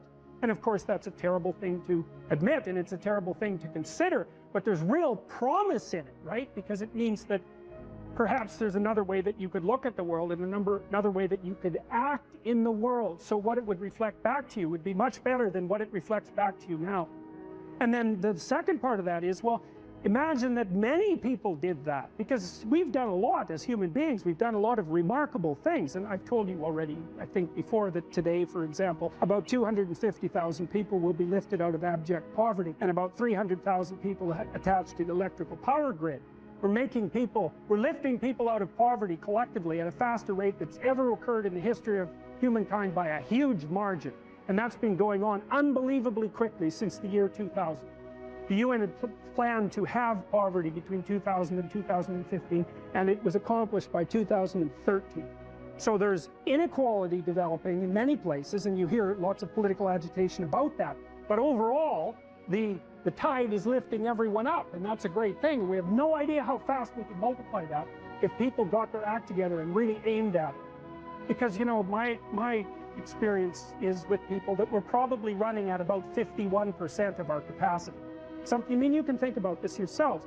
I often ask undergraduates how many hours a day you waste, or how many hours a week you waste. And the classic answer is something like 4 to 6 hours a day. You know, inefficient studying, watching things on YouTube that not only do you not want to watch, that you don't even care about, that make you feel horrible about watching after you're done. That's probably 4 hours right there. You know, you think, well, that's 25 hours a week. It's 100 hours a month. That's 2.5 full work weeks. It's half a year of work weeks per year. And if your time is worth $20 an hour, which is a radical underestimate, it's probably more like 50 if you think about it in terms of deferred wages. if you're wasting 20 hours a week, you're wasting $50,000 a year. And you are doing that right now. And it's because you're young, wasting $50,000 a year is a way bigger catastrophe than it would be for me to waste it, because I'm not going to last nearly as long. And so if your life isn't everything it could be, you could ask yourself, well, what would happen if you just stopped wasting the opportunities that are in front of you? You'd be, who knows how much more efficient? 10 times more efficient, 20 times more efficient. That's the Pareto distribution. You have no idea how efficient people get. It's off the charts. Well, and if we all got our act together collectively and stopped making things worse, because that's another thing people do all the time. Not only do they not do what they should to make things better, they actively attempt to make things worse because they're spiteful or resentful or arrogant or deceitful or homicidal or genocidal, or all of those things all bundled together in an absolutely pathological package. If people stopped really, really trying just to make things worse, we have no idea how much better they would get just because of that. So there's this weird dynamic that's part of the existential system of ideas between human vulnerability, social judgment, both of which are major causes of suffering, and the failure of individuals to adopt the responsibility that they know they should adopt. And that's the thing that's interesting too, is that, like another thing I've often asked my undergraduate classes is, you know, there's this idea that people have a conscience. And you know what the conscience is. It's this feeling or voice you have in your head just before you do something that you know is stupid, telling you that probably you shouldn't do that stupid thing. You don't have to listen to it, strangely enough, but you go ahead and do it anyways, and then of course exactly what the conscience told you was going to happen inevitably happens, so that you feel even stupider about it than you would if it happened by accident, because you know, I knew this was going to happen, I got a warning it was going to happen, and I went and did it anyways. And the funny thing too is that conscience operates within people, and we really don't understand what the hell that is. So you might say, well, what would happen if you abided by your conscience for 5 years or for 10 years? What sort of position might you be in? What sort of family might you have? What sort of relationship might you be able to forge? And you can be bloody sure that a relationship that's forged on the basis of who you actually are is going to be a lot stronger and more welcome than one that's forged on the basis of who you aren't. Now, of course, that means that the person you're with has to deal with the full force of you in all your ability and your catastrophe, and that's a very, very difficult thing to negotiate. But if you do negotiate it, well, at least you have something, you have somewhere solid to stand, and you have somewhere to live, you have a real life, and it's a great basis upon which to bring children into the world, for example, because you can have an actual relationship with them instead of torturing them half to death, which is what happens in a tremendously large minority of cases. Well, it's more than that too, because, and this is what I'll close with, and this is why I wanted to introduce Solzhenitsyn's writings to you. You see, because it isn't merely that your fate depends on whether or not you get your act together and to what degree you decide that you're going to live out your own genuine being. It isn't only your fate, it's the fate of everyone that you're networked with. And so, you know, you think, well, there's 9 billion, 7 billion people in the world. We're going to peak at about 9 billion, by the way, and then it'll decline rapidly. But 7 billion people in the world, and who are you? You're just one little dust mote among that 7 billion. And so it really doesn't matter what you do or don't do, but that's simply not the case. It's the wrong model, because you're at the center of a network. You're a node in a network. Of course, that's even more true now that we have social media. You'll know 1,000 people, at least, over the course of your life. And they'll know 1,000 people each, and that puts you one person away from 1 million, and 2 persons away from 1 billion. And so that's how you're connected. And the things you do, they're like dropping a stone in a pond. The ripples move outward, and they affect things in ways that you can't fully comprehend. And it means that the things that you do and that you don't do are far more important than you think. And so if you act that way, of course, the terror of realizing that is that it actually starts to matter what you do. And you might say, well, that's better than living a meaningless existence. It's better for it to matter. But I mean, if you really asked yourself, would you be so sure if you had the choice? I can live with no responsibility whatsoever. The price I pay is that nothing matters. Or I can reverse it and everything matters. But I have to take the responsibility that's associated with that. It's not so obvious to me that people would take the meaningful path.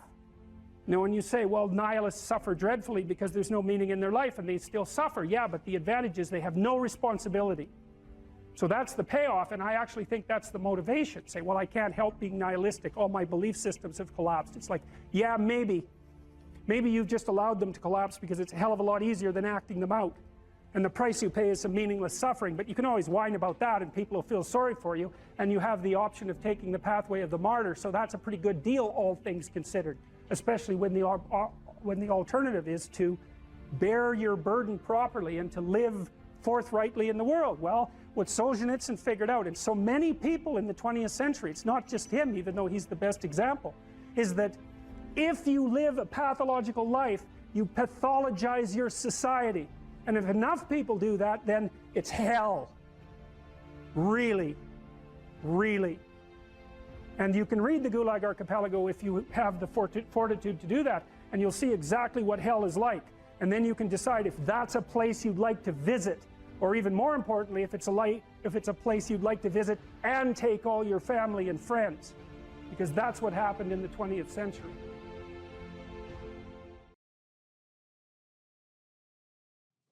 Okay, well, so that's another issue in some sense that seems to make the postmodernist critique even more correct. How in the world are you going to extract out a canonical interpretation of something like that?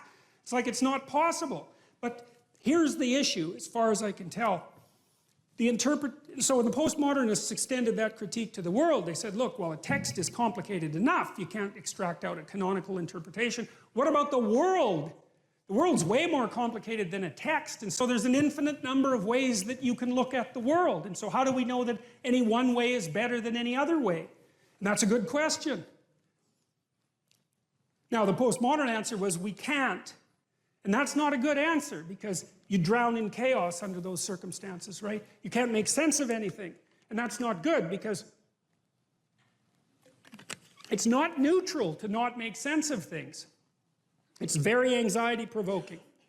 It's very depressing, because if things are so chaotic that you can't get a handle on them, your body defaults into emergency preparation mode, and your heart rate goes up and your immune system stops working, and like you burn yourself out, you age rapidly because you're surrounded by nothing you can control. That's an existential crisis, right? It's anxiety-provoking and depressing, very hard on people. And even more than that, it turns out that the way that we're constructed neurophysiologically is that we don't experience any positive emotion unless we have an aim and we can see ourselves progressing towards that aim. It isn't precisely attaining the aim that makes us happy. As you all know, if you've ever attained anything, because as soon as you attain it, then the whole little game ends. Then you have to come up with another game, right? So it's Sisyphus. And that's okay, but it does show that the attainment can't be the thing that drives you, because it collapses the game. That's what happens when you graduate from university. It's like you're king of the mountain for one day, and then you're like surf at Starbucks for the next 5 years, you know? So, yeah. So what happens is that human beings are weird creatures, because we're much more activated by having an aim and moving towards it than we are by attainment. And what that means is you have to have an aim, and that means you have to have an interpretation. And it also means that the nobler the aim, that's one way of thinking about it, the better your life. And that's a really interesting thing to know, because, you know, you've heard ever since you were tiny that you should act like a good person, and you shouldn't lie, for example. And you might think, well, why the hell should I act like a good person, and why not lie? I mean, even a 3-year-old can ask that question, because smart kids learn to lie earlier, by the way. And they think, well, why not twist the fabric of reality so that it serves your specific short-term needs? I mean, that's a great question. Why not do that? Why act morally? If you can get away with something, and it brings you closer to something you want, well, why not do it? These are good questions. It's not self-evident. Well, it seems to me tied in with what I just mentioned. It's like, you destabilize yourself and things become chaotic. That's not good. And if you don't have a noble aim, then you have nothing but shallow, trivial pleasures, and they don't sustain you. And that's not good, because life is so difficult, it's so much suffering, it's so complex. It ends, and everyone dies, and it's painful. It's like, without a noble aim, how can you withstand any of that? You can't. You become desperate, and once you become desperate, things go things go from bad to worse very rapidly when you become desperate. And so there's the idea of the noble aim. And it's not something, it's something that's necessary. It's the bread that people cannot live without, right? That's not physical bread. It's the noble aim. And what is that? Well, it was encapsulated in part in the story of Marduk. It's to pay attention. It's to speak properly. It's to confront chaos. It's to make a better world. It's something like that.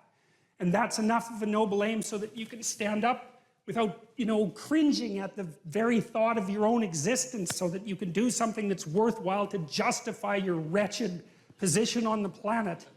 So now the literary issue is that, so look, you take a text, you can interpret it a variety of ways, but that's not right. This is where the postmodernists went wrong, because what you're looking for in a text, and in the world for that matter, is sufficient order and direction. So then we have to think, well, what does sufficient order and direction means? Well, you don't want to suffer so much that your life is unbearable, right? That just seems self-evident. Pain argues for itself. I think of pain as the fundamental reality because no one disputes it, right? I mean, even if you say that you don't believe in pain, it doesn't help when you're in pain. You still believe in it, right? You can't pry it up with logic and rationality. It just stands forth as what the fundament of existence, and that's actually quite useful to know. Say, well, you don't want any more of that than is absolutely necessary. And I think that's self-evident. And then you say, well, wait a minute, it's more complicated than that. You don't want any more of that that's necessary today, but also not tomorrow, and not next week, and not next month, and not next year. So however you act now, better not compromise how you're going to be in a year, because that would just be counterproductive. That's part of the problem with short-term pleasures, right? It's like act in haste, repent at leisure. Everyone knows exactly what that means. So you have to act in a way that works now and tomorrow and next week and next month and so forth. And so you have to take your future self into account. And human beings can do that. And taking your future self into account isn't much different than taking other people into account, right? Because I remember there's this Simpson episode, and Homer downs a quart of mayonnaise and vodka. And he says, Marge says, you shouldn't really do that. And Homer says, that's a problem for future Homer. I'm sure glad I'm not that guy.